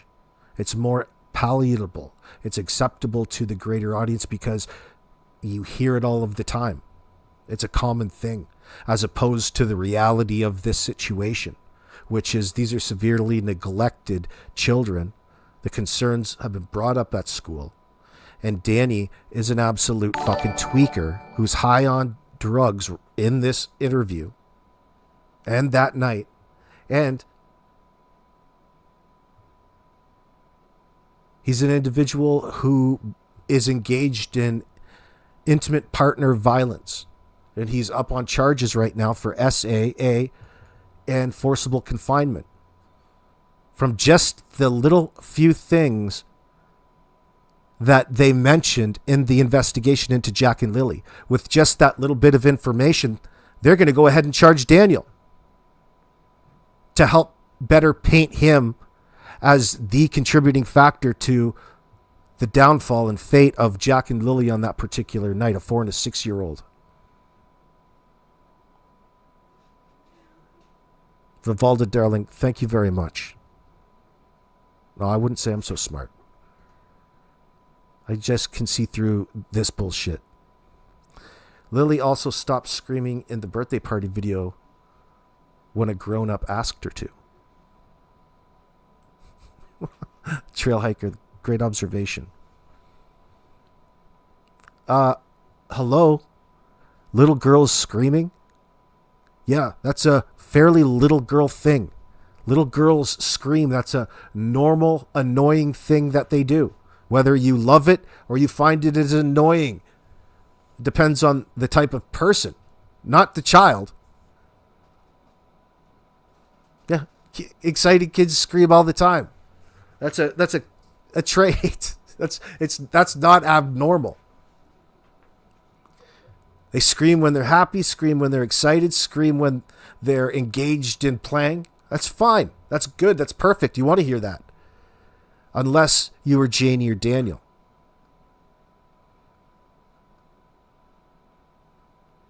And you're talking to individuals who are inherently racist to the bone. They see the world in a particular racist tone. Another thing that they held against Malaya.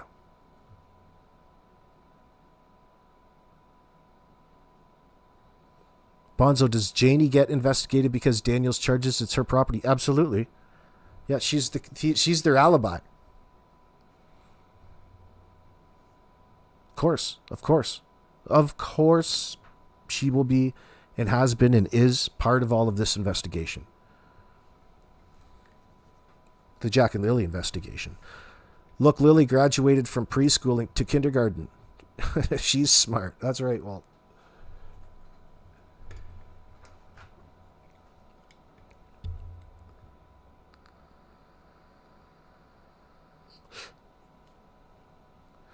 Mr. Hemi 4-speed.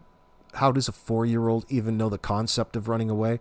Yeah, the kids had troubles keeping up in school, but they had the wherewithal to get up and get themselves ready and out to the bus stop on their own. Well, boy, we don't need you guys anymore, do we?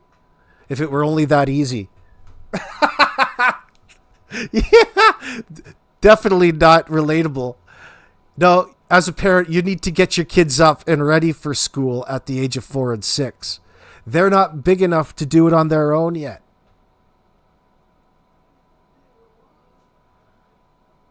They need help. Especially if you're trying to keep schedule. It's so silly. Lori, there's reasons why the kids run away. Did anyone ask Jack why? Maybe he was scared to go home. Yeah, well, a 4-year-old isn't going to up and run away. Unless he's running from something that's chasing him.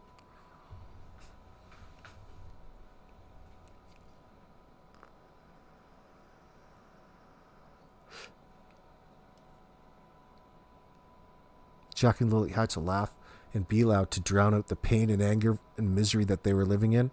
You can just see that in the surroundings.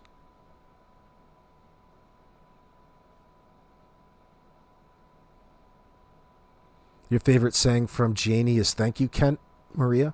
That is interesting, isn't it? So if he goes to prison, she'll get charges too? Are you saying Malaya or Janie? Oh, Janie will definitely, absolutely, at this point in time, Janie will be catching a charge of an accessory after the fact at very least. Bonza, for sure. And that can come up to just as severe as the unaliving charge itself. That she was comforting. She was comforting the perpetrator. And then some. She might be more involved. She might have touched something. You know what I mean? Most likely, quite possibly, she was doing something with evidence. And she wants you to believe it was a pool a future pool going in. So it's something significant that she's adamantly certain of that she was doing. And that whatever that was she just made up, she'll focus on rather than the truth. I'm sure she was out there raking and graveling and shoveling and doing all kinds of shit. But nobody's going to be able to tell you or guess what the real reason is. In her way of thinking. There's only one reason to be covering up.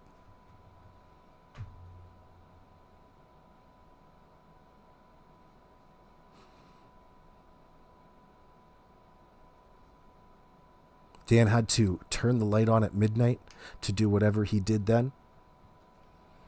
Yeah, that's him telling us that he did, though. And then gather the things, the backpack and doll, etc., to stage it as a wandering away. He had probably concocted a plan as he was actively covering up the crime he just committed. Like the fight got to a certain point, or the scenario reached its climax, and he popped a fucking, he short-circuited. And he chose to violently end 2 children's lives.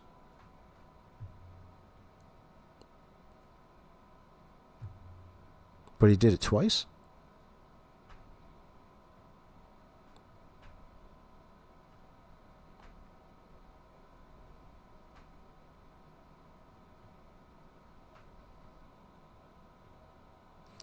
He probably had a good idea of where he was going before it happened.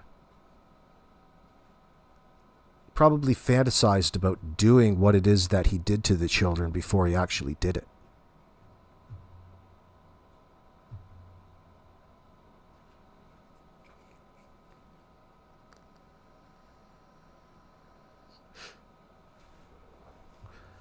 A true horror story. This is a true horror story for children. It doesn't get any scarier than this motherfucker. Could you imagine the kids living around a loose cannon who's capable of taking their lives so viciously and so easily covering it up as though these lives meant nothing?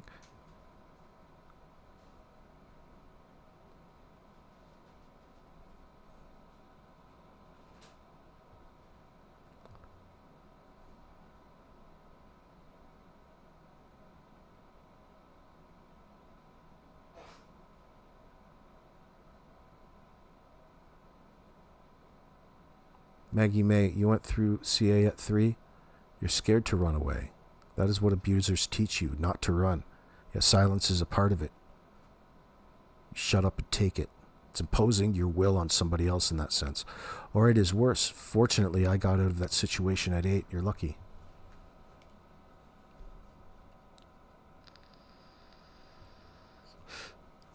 My first memory as a baby was abuse. I was thrown off a changing table, and I was crying and I got stepped on.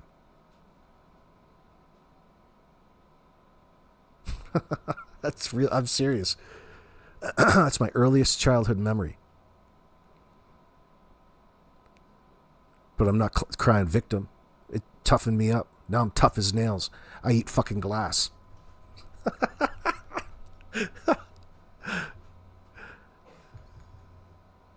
Oh, shit. I never forgot that. Yes, when they snap, they go from 0 to 100 in seconds. It happens all the time, Miss K, sadly. It could be over the smallest thing. Like, there's little things about, for example, the scream.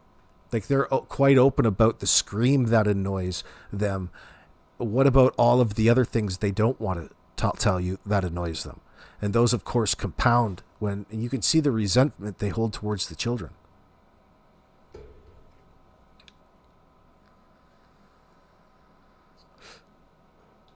And Daniel's allegedly violent towards Malaya and violent towards the kids. Imagine what it was like as Wade watching Danny over the airwaves say these stupid fucking things, knowing full well how abusive he is. Or Malaya says he is.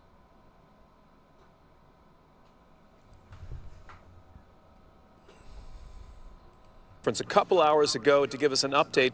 Basically, there's not much else to say other than the search for Lily and her brother Jack continues here and around these woods, in these deep woods in the Lansdowne area, just about 20 kilometers south of New Glasgow. Now, during that news conference, they did talk a bit about the resources they have in the air that are looking for these children. They talked about how the drones work. They have drones in the sky at night and at daytime. They have infrared sensors that are able to detect heat on the ground. But regardless of the number of drones, the search and rescue officials and the dogs that are combing through the woods, not to mention the helicopters that we hear constantly flying overhead, still no sign of the children. Hundreds of search and rescue personnel from all over the province are still here.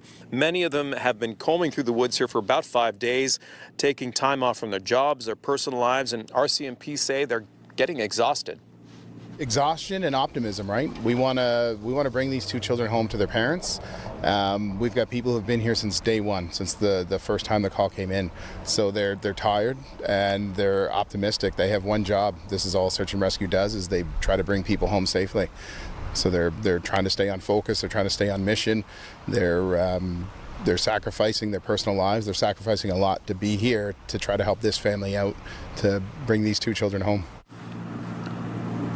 Now, RCMP Search and Rescue are still working under the assumption that the 4 and the 6-year-old wandered away from the home in Lansdowne, just south of New Glasgow, on Friday morning. Today, some of the family members walked me through into that wooded area directly adjacent to where they live, maybe 20-second walk from the home into the woods. And as you walk into the woods, there's a little, kind of a tree fort, a little lean-to, and that's where the kids would play.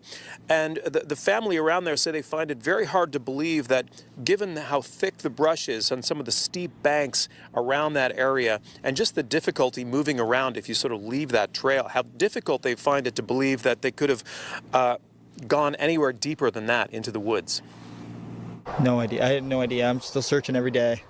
I'm waiting for information. I have to let them do a lot of their stuff with the aircrafts and everything else, and dogs and searchers. There's a lot of stuff that needs to be coordinated, and I can't just go running through the woods. I want to, but I just can't right now because the search is just so far out.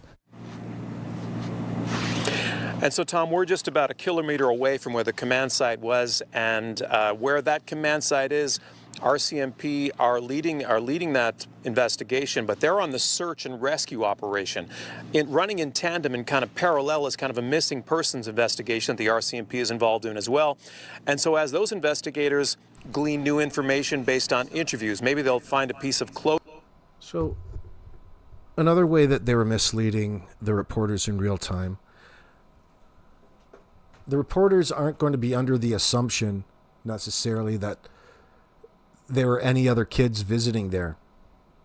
Those other the other things that are already there are from another time. They're not in any way related to Jack and Lily. They might have been up there a couple times. They might be encouraged to play up there, but no way do I believe that they were actually ever up there engaged in playtime. Not at this point. See, the things that were all up there, like the little wood forts and the things like that, are all from Daniel's kids, not Jack and Lily. Daniel's happy relationship before he was in the throes of addiction. And everybody is painting this image as though, it looks like an act of, the kids are outside playing all the time. No, it's just nothing's ever put away. It's in a state of chaos.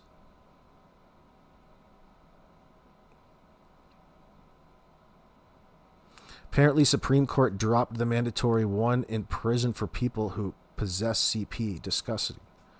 I don't know about that.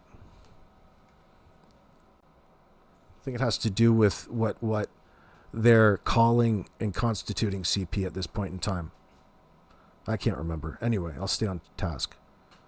After watching these crimes on children from the criminals, your childhood is not even close. Abuse have gotten worse every generation, in your opinion. I think it's always been typically bad. It just seems to be that it never changes. And we hear of it more often now. It's not so easily hidden behind doors, just as though it, even though it does, but it's talked about in open public settings a lot more in that sense. Daniel said himself, not in the woods, not abducted. They wasted time with the bull crap. Well, what do you expect him to say at that point in time? He's going to change. That's just him changing his story, not wanting to commit to anything. He's been leading people all along the way, like you saw, Patriot Girl, that the kids voluntarily, if they did what it is that he's talking about, then they would only be 10, 20 feet that way. He wants you to fill in the blanks in your imagination. He wants somebody else to write what it is that happened here rather than them. That is your number one indicator that they're hiding something. They don't want to have an answer as to anything. Just this little story that they organized at the last minute. The one that Malaya told in front of the camera, the one that makes no sense with everybody drifting in and out of sleep, pointing to some time that they really can't figure out. If you cared about the fucking kids, believe me, you would have a time frame in your mind. It would be the most important thing. It would be how you built your last moments that you saw your kids together.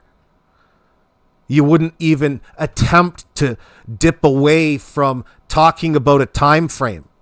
The only reason to avoid talking about time in this circumstance is if you have something to hide. Every single fucking time.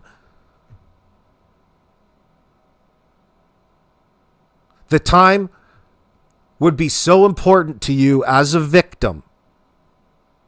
If you were in an emergency, Janie, the time would be so fucking important. Your mind would be rattled until you came up with that time, and you would be spreading it from here to nobody land, because that's it. This is your time.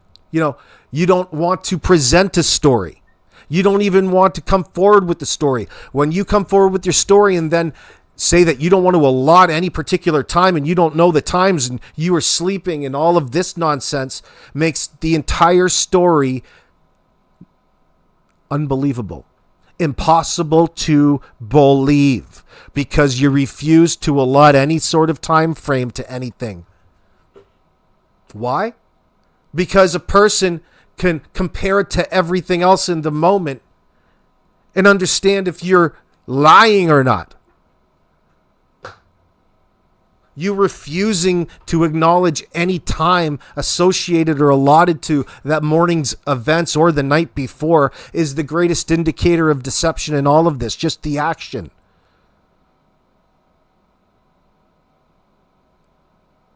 You act that way because you have to act that way. You've got no other choice. All you have is your language to try to convince people that their common sense should be temporarily put on hold for the time being on your behalf. And all of this. This is such fucking nonsense.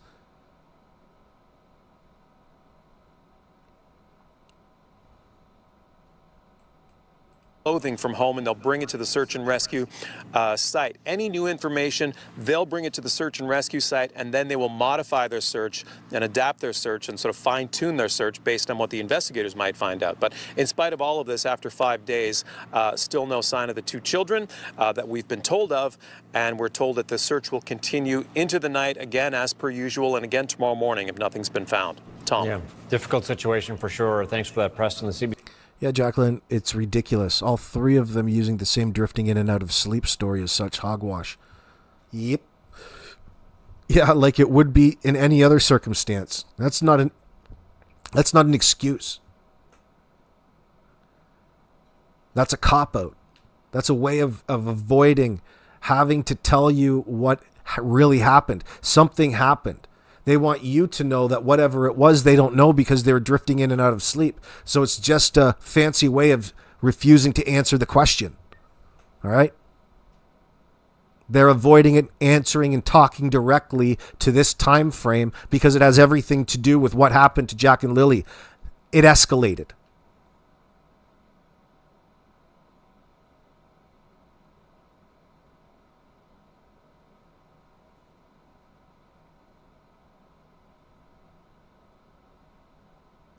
CBC's Preston Mulligan reporting live for us in Lansdowne Station.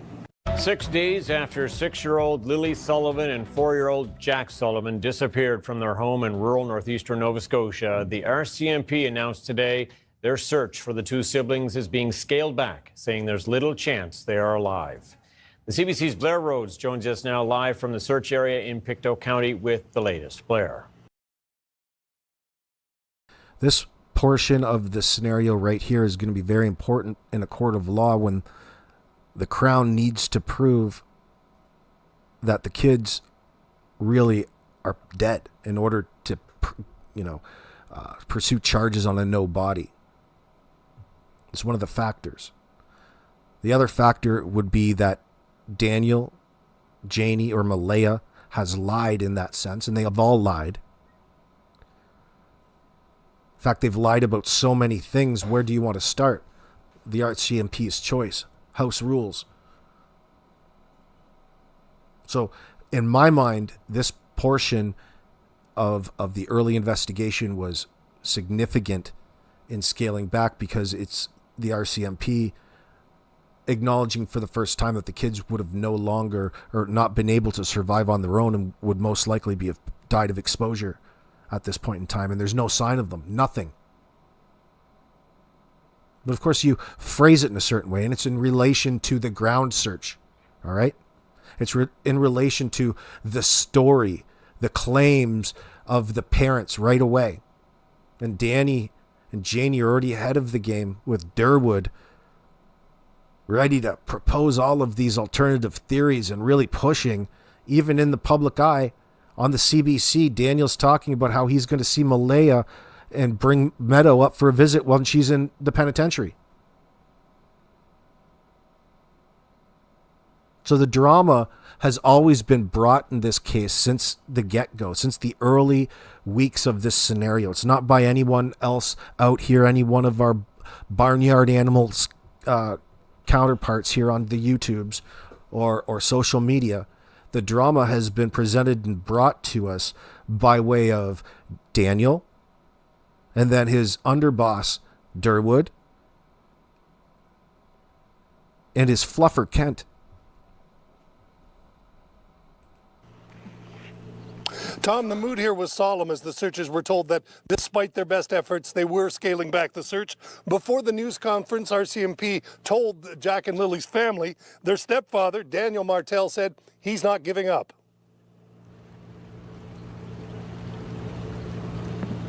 I'm still holding out hope. I don't know why they didn't find anything from Jack's pull-up to her backpack or any of her belongings at all. They just haven't found anything. Now, while the family may have some hope, the police say that after 6 days of often extreme conditions, the children were still in the woods, they wouldn't be alive. So now they said Old Sunshine would be under a little bit of pressure because I'm sure that they didn't anticipate Malaya was going to up and leave that day. And he's a little tense about that. That control, that line of control was broken that weekend. And that's another significant indicator about problems, not only within the relationship, problems would have definitely directly affected the kids. And the fact that something else happened rather than what it is the parents in this scenario are presenting.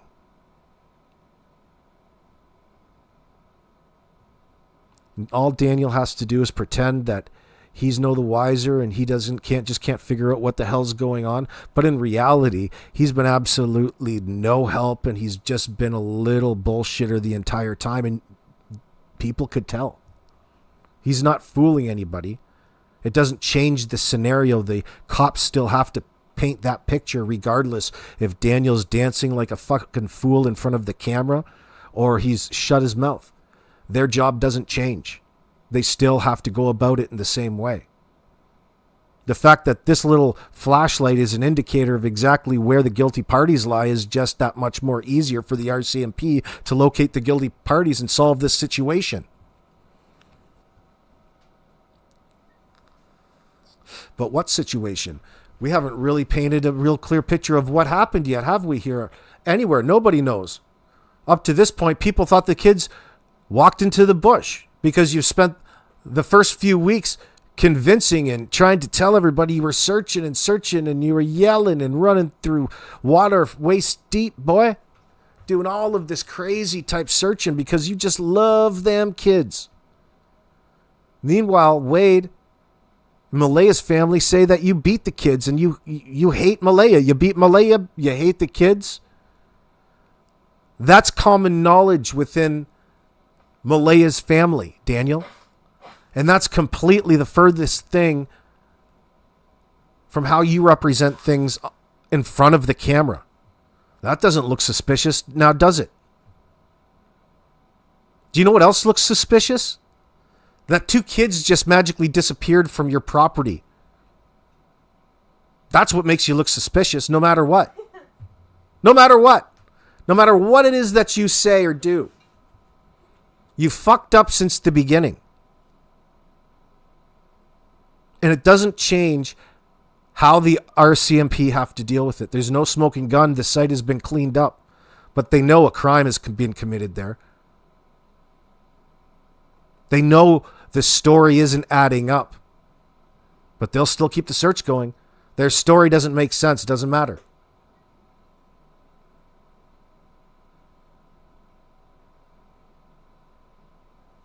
Daniel has no attachment to the kids. Aside from when he hits them. Him and Janie hated the extra expense. He only wanted Malaya and the kids. He only wanted Malaya and his kids. Funny his older kids weren't gone. Well, yeah, I don't disagree with you, Patriot Girl. See, he didn't want... He wanted a one-sided relationship.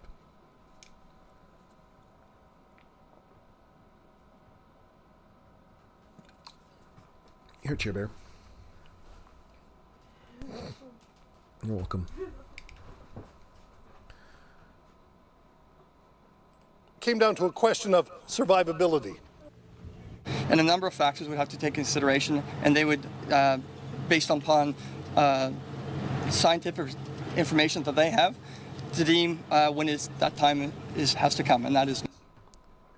You're right, Bonza. I reckon the statement from other kids' mom will tell a lot. There's going to be a surprise witness in court there. There could be a surprise witness in this charges that are coming up, the arraignment in March. But I'm talking in the greater sense. There's probably some stories about how out of control Daniel is and how unstable Daniel is in that sense. They said something to the Children's Aid. I'm just saying their mother probably has a couple stories that might be beneficial to the prosecution in trying to paint Daniel the way that they need to.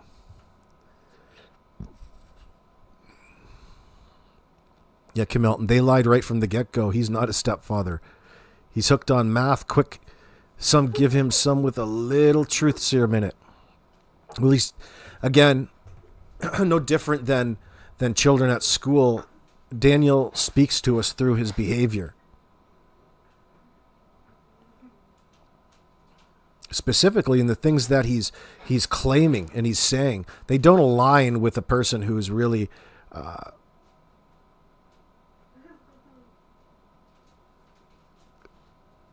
They don't align with a person who's really in an emergency situation like he wants to paint it out to be.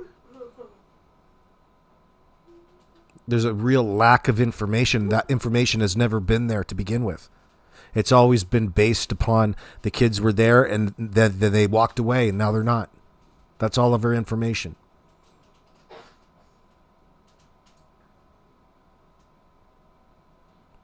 Lori Green, I truly believe that if Malaya told the truth from day one, this would have been over with by now. Absolutely.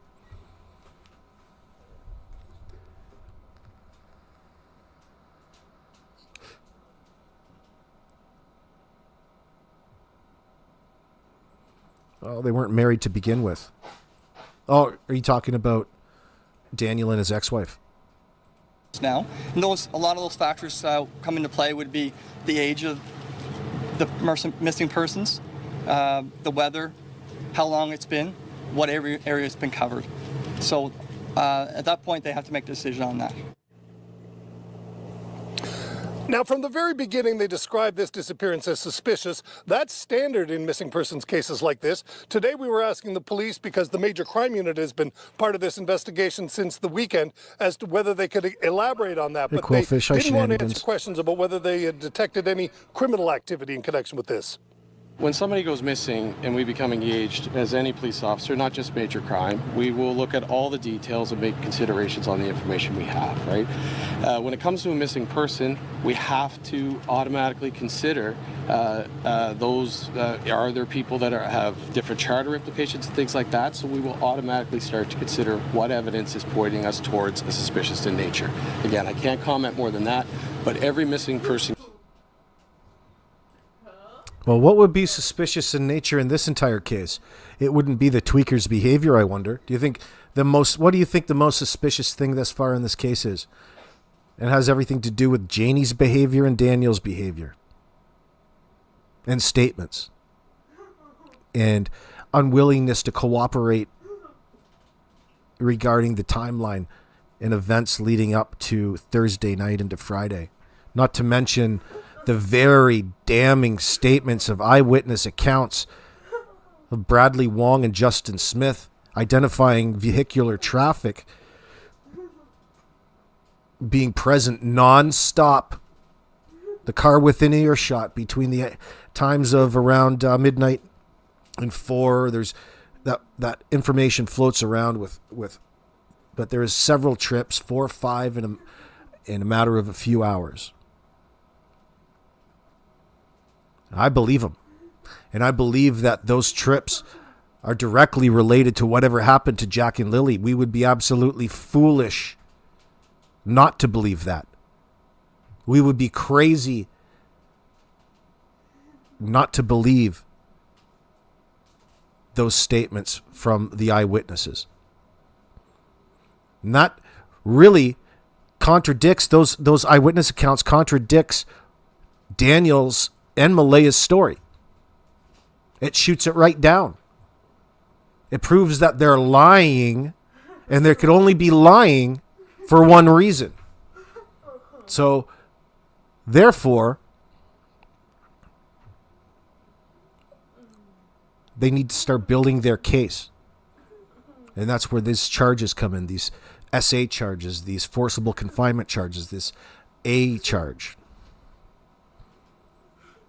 And it'll fit in with the grander scheme of the Jack and Lily case, because it would indicate that there's a registered SO living in the house.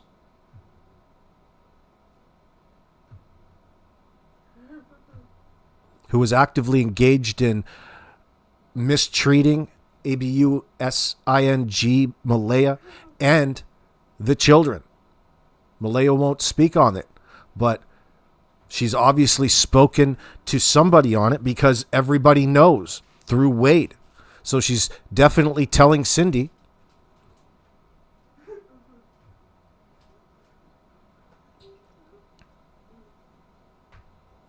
The RCMP are going to get what they need. We can only hope that we get the full story.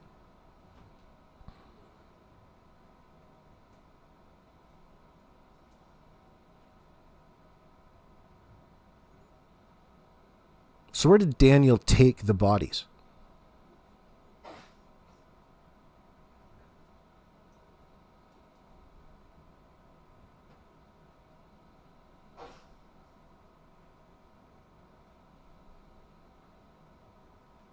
The real Norbeaster says she knows something bad happened but doesn't know exactly where he out them. If she knew, she would tell the RCMP and that would fuck him over. I'm pretty sure that they could come up with a very accurate short list of places that this fuckface frequents.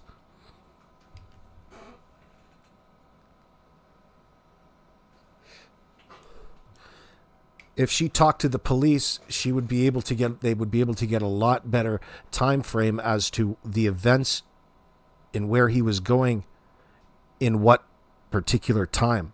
Did he have enough time to go 50 kilometers? Did he have enough time to go 30 kilometers? This is why putting times to events is so important in all of this. They don't want to be accountable for any hour of any minute after 3:30 p.m. on Thursday. Their story of what happened on Thursday night is so mismatched and jumbled, I don't believe it. So as an investigator, we'd have to go over that again and again and again and again, and maybe again. And then we go out from there. We'll go right through. But Daniel wants to dismiss all of that, and they can only get so far because he wants everybody to believe that he was sleeping. Malaya doesn't know what time he came to bed. That's both of them copping out with this "I was sleeping" bullshit again. We know that they weren't sleeping. They were up fighting.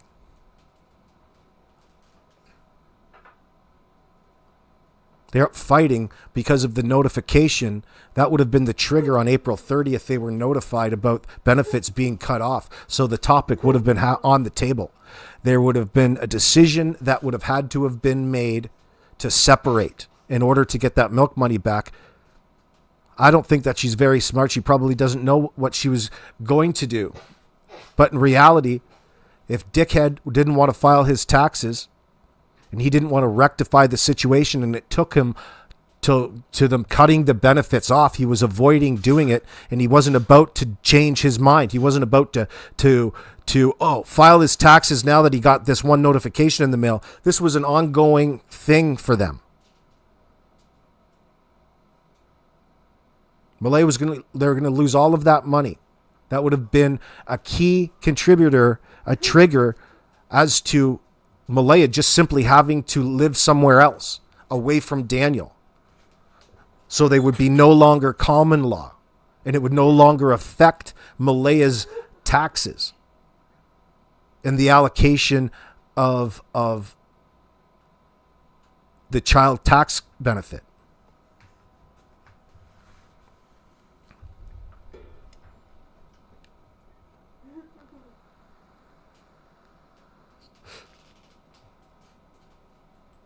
In case we would approach it from the same process, a methodical collection and review of information with decisions based on that. Now, when police say they're scaling back, what they mean by that is they will be going back over some of the areas they've already searched, taking another look to see if there's anything they missed. Tom? All right, Blair, thanks for that. That is CBC's Blair Rose reporting live for us from Pictou County this evening. A ground search is set to resume in just hours for 6-year-old Lily, 4-year-old Jack Sullivan. The parent went missing without a... Yeah, but there's still other things as well. There's incontinence. They might not get that. They might not get incontinence, but there's other benefits as well. But that would be the CCTV, the big one. I think she was eligible for $1,900 a month with Jack and Lily and Meadow. That would have been a big determining factor.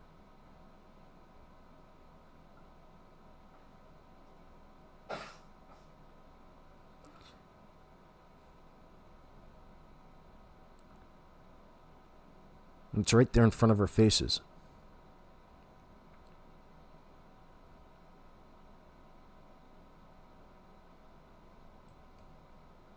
Traced from their rural Pictou County home in May 2nd. CBC's Michelle Kasub has been following this for us. And like I say, this is a search that's set to resume in the morning in the Maritime. So we are just hours away. What do we know? Set to resume tomorrow morning and continue into the weekend. This is going to be a search by ground and by air. So there's going to be a ground search crews, RCMP, as well as the Civil Air Search and Rescue Association are all going to be on the ground there, scouring for any sign of these two children that have been gone for 2 weeks now to the day. This is, the 2-week mark that we're hitting today.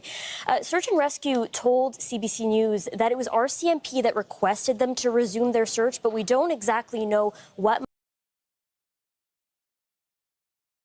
ground ground search crews, RCMP, as well as the Civil Air Search and Rescue Association are all going to be on the ground there, scouring for any sign of these two children that have been gone for 2 weeks now to the day. This is, the 2-week mark that we're hitting today.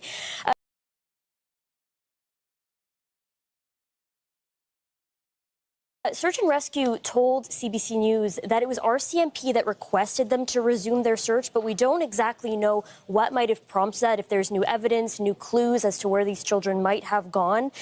What Search and Rescue has said at this point is that this is likely to be a recovery mission at this point, given the length of time these children have been gone. And the search is going to focus on areas that either haven't been searched before or were searched, but they want to do a more thorough search of those very remote, very densely treed areas. Today actually marks, 2 weeks now since... Mr. Hemme, you obviously don't have kids. Everybody with kids gets tax benefit. Okay? Depending on how much you make in a year, depends on how much you get. If you make more, you get less from the monthly tax benefit compared to a standard of living. It's a good thing for our society. You can't just say that she's getting paid $2,000 by the government to breed in that sense. That's not fair. It's not fair. The kids need to be raised to a standard in order to protect our society. But they went and spent all of that money on drugs. That's the bad thing. They go and spend the money on partying and alcohol and fucking around.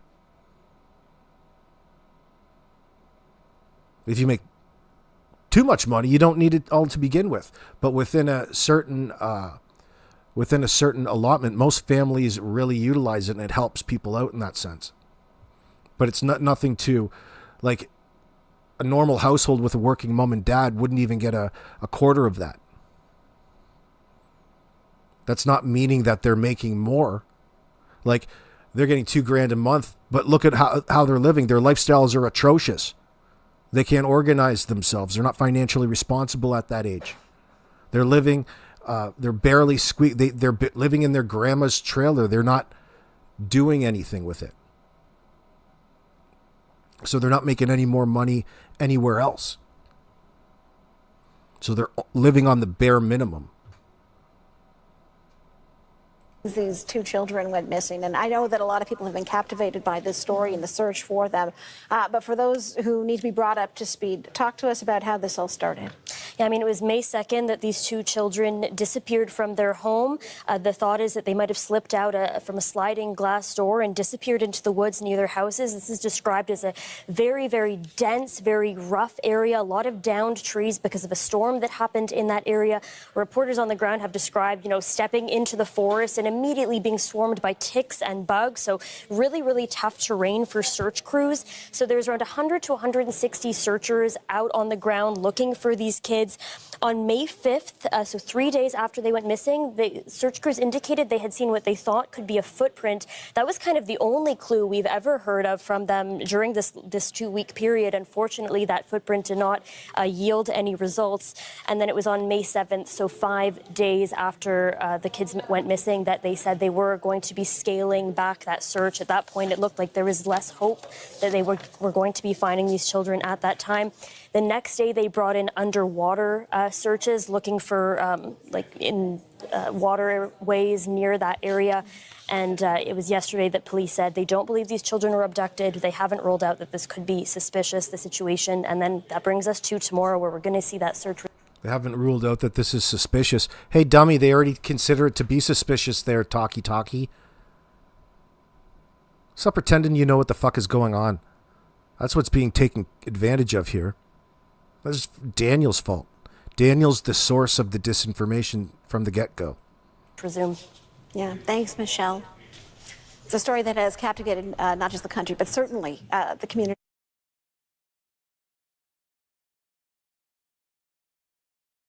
Waterways near that area. And it was yesterday that police said they don't believe these children were abducted. They haven't ruled out that this could be suspicious, the situation. And then that brings us to tomorrow, where we're going to see that search resume. Yeah, thanks, Michelle. It's a story that has captivated not just the country, but certainly the community of Pictou County. And my next guest is the warden of Pictou County, Robert Parker, joining us from Central West River, Nova Scotia. Robert, thank you so much for joining us. County said of that Happening anymore. amount of we very trying to protect the integrity of that investigation, but they seem to be focusing more on that than actually trying to recover the children, which of course I'm sure they still will, because regardless of whether they're alive or dead at this point, it's awful to even say that, they certainly do want to recover the remains of the kids. You know, people are going back over this timeline, you know, as our police as part of their investigation. Lily and Jack were first reported missing May the 2nd, and then a non-stop multi-agency search began on the very same day. Then on May 7th, police scaled back that investigation and added that the chances of the children being alive, as you just mentioned, were very low. Then after that, May 17th and 18th, there's this renewed ground and air search of Lansdowne Station. That didn't find any evidence. Tell us what that means about the scope of this investigation. Is it narrowing in on something? I think what it means really is that the RCMP know more about this than we do, which is totally understandable. The RCMP are good at this sort of thing. I mean, they've been conducting huge searches and conducting major investigations for a long, long time. So we have to rely on them and the fact that they know what they're doing. They're led by their investigation. I'm sure they're following evidence and deciding where to go and what to do based on that, as well as tips and other things that they're receiving. But, you know, the speculation in the community and on social media is just crazy, you know, pointing fingers at all sorts of people, which may have had nothing to do with this. So we really have to let the RCMP. I don't think he's paying attention. No, people are only blaming their fingers at the people who are responsible there, fun boy. See, corporate media needs a scapegoat. It's easy to, virtue signal in that sense, to make yourself seem like you're doing so much better because you're not like those other people out there, just pointing their fingers. How many scenarios of like that do you know that's happening? None. Not in this case. Nobody's pointing their fingers at all different kinds of people other than that fucking idiot Derwood O'Grady there, dude. That's what's happening at that point in time. Derwood's the one pointing their finger at Malaya's family, the individuals who are all suspicious of Daniel because he's got a history of physically abusing Malaya and the kids. Continue doing what they So what does that tell you, asshole? Do well. Chris, I want to ask you about that because people watching this morning have probably read some of those social media posts, and you're right. They, you know, in an information vacuum, I have learned that people begin to fill it in with their own detective work and their own sleuthing and trying to put together clues on their own. What kind of a challenge does that kind of attention bring to a case like this? Well, it certainly brings attention to it, and bringing attention to it at times isn't a bad thing because it may generate some tips from the public. Shut the fuck up. Shut the fuck up, you idiots.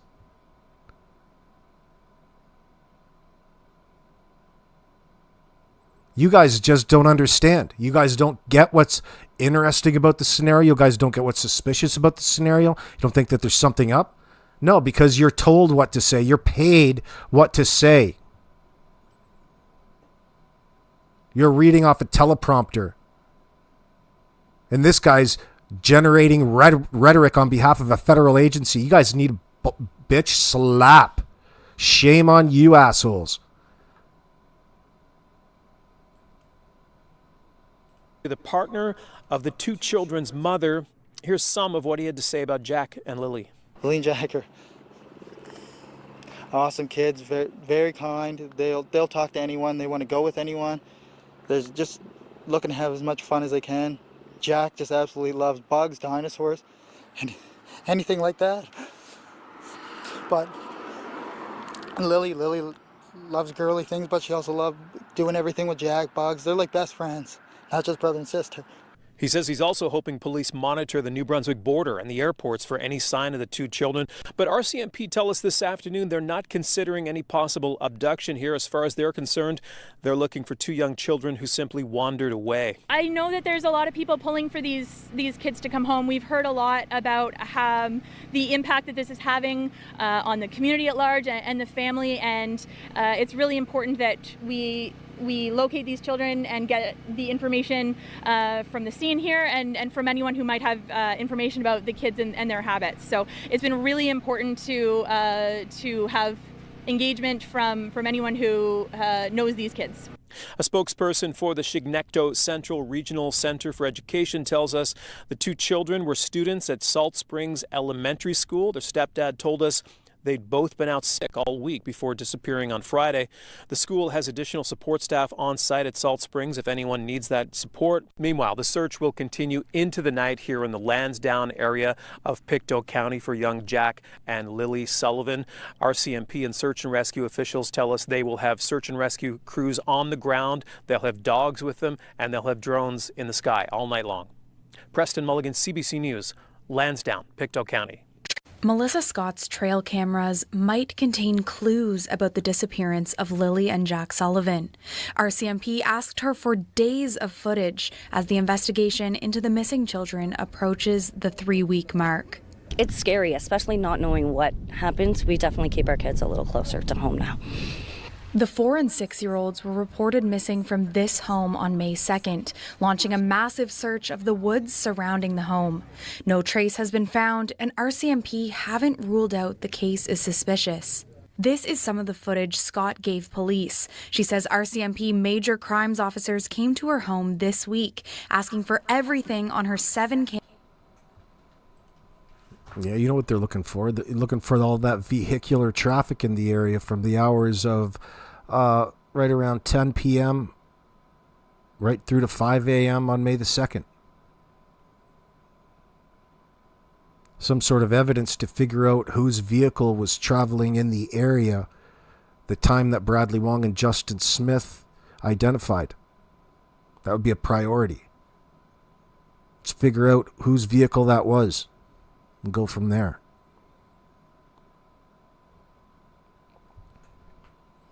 You see that trail cam where it was pointed out on a road? Whoops. We definitely keep our kids a little closer to home now. The 4- and 6-year-olds were reported missing from this home on May 11. RCMP asked her for days of footage as the investigation into the missing children approaches the 3-week mark. It's scary. Days of footage. The Thursday, the Friday. Who knows if that trail cam was on a route that Fun Boy would have taken in on that Thursday so they could also watch the car go past at a certain time to see if it's easier to see after dark. But that's a night camera. That would have night vision on it, or like a night mode on it that would light up. You'd be able to see that car, or should, if the headlights aren't shining right in it. You should be able to identify that car. Especially not knowing what happens, we definitely keep our kids a little closer to Resident home of Glengarry Station. The 4- and 6-year-olds were reported missing from this home on May 2nd. 8,000. What did they say? They had all kinds of trail cam and video evidence. Well, none of that, I bet you, all of it's relevant to that car travel. All of that evidence they captured, or that they gathered, all of the trail cam footage was in relation to, and then some, right? Wouldn't be just that, but think about all of the cameras potentially that could be identifying that car. That makes me wet. Launching a massive search of the woods surrounding the home. No trace has been found, and RCMP haven't ruled out the case is suspicious. This is some of the footage Scott gave police. She says RCMP major crimes officers came to her. Right there. Right there. That's a road right out front. Looks like a driveway.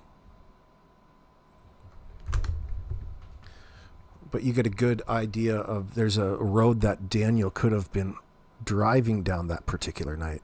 That's what I'm thinking. Her home this week, asking for everything on her 7 cameras, starting April 27th, 5 days before the kids were reported missing. 2 of Scott's neighbors were also asked to provide footage to RCMP. She says the officers also asked about her family's vehicles to rule out local traffic in the footage. Possibly they are wondering if they didn't go missing earlier. Yeah, they're trying to line up Bradley Wong's story. Or maybe somebody who isn't local to the area was around beforehand. This road is the most direct path from Scott's property to the home the kids went missing from. We drove between the 2 places. It's about an 18-minute drive down rough dirt roads. Straight through the woods, it's about 5 kilometers. I did mention to them that I was very happy to see them and glad that they were canvassing a little further and looking. So if they did pass there, that would be the direction to go to. That would be a direction to go to. Drive down rough dirt roads. So Glengarry Station is on the way to Big Island Beach, the back way. There's a road that goes that way, and then you go north, and you can get right up to Barney's River, Lower Barney's River, Little Barney's River.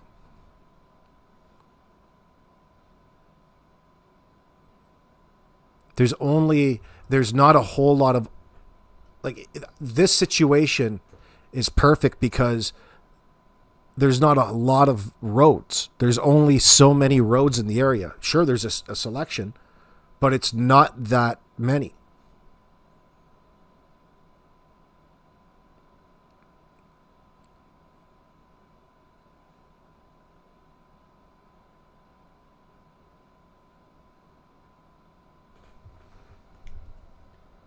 I wonder why Malaya brought up Barney's River. Straight through the woods, it's about 5 kilometers. I did mention to them that I was very happy to see them and glad that they were canvassing a little further and looking at trail cam footage. And they did respond saying that they probably should have been around earlier.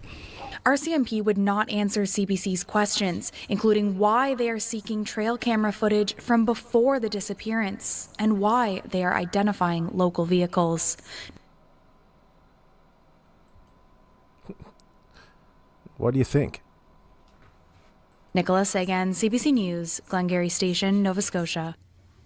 It's been 4 weeks since Daniel Martel has seen his stepchildren. 6-year-old Lily and 4-year-old Jack Sullivan were reported missing Friday, May 2nd, after they wandered out of their Pictou County home. They have not been found after weeks of extensive searching the heavily wooded area. Every day when I wake up, it just feels like I'm reliving a nightmare of May 2nd. You know, reliving a nightmare because it's just you and Janie at the fucking Garlock Road place now, son. You don't have Malaya around there to beat on anymore. You don't have no kids to beat on anymore. Fuck that up. Now it's just you and your mom again. The mom that you left after 2 weeks of dating Malaya. Holy fuck, I gotta get out of here. I gotta find something. I love you.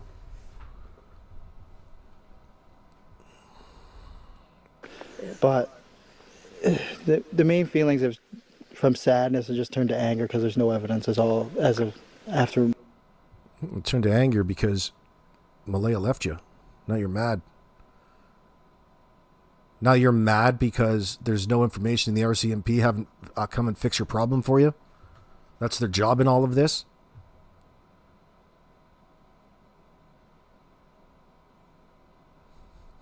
Fuck. 1 month, and it's really taken a toll. On Friday, RCMP say ground search and rescue crews and police will return to the area this weekend, focusing on a nearby pipeline trail where a boot print was previously located. I know that they're working hard and they're using every resource they have, and it makes me hopeful because that's all we have at this point is just hope. A vigil there he goes.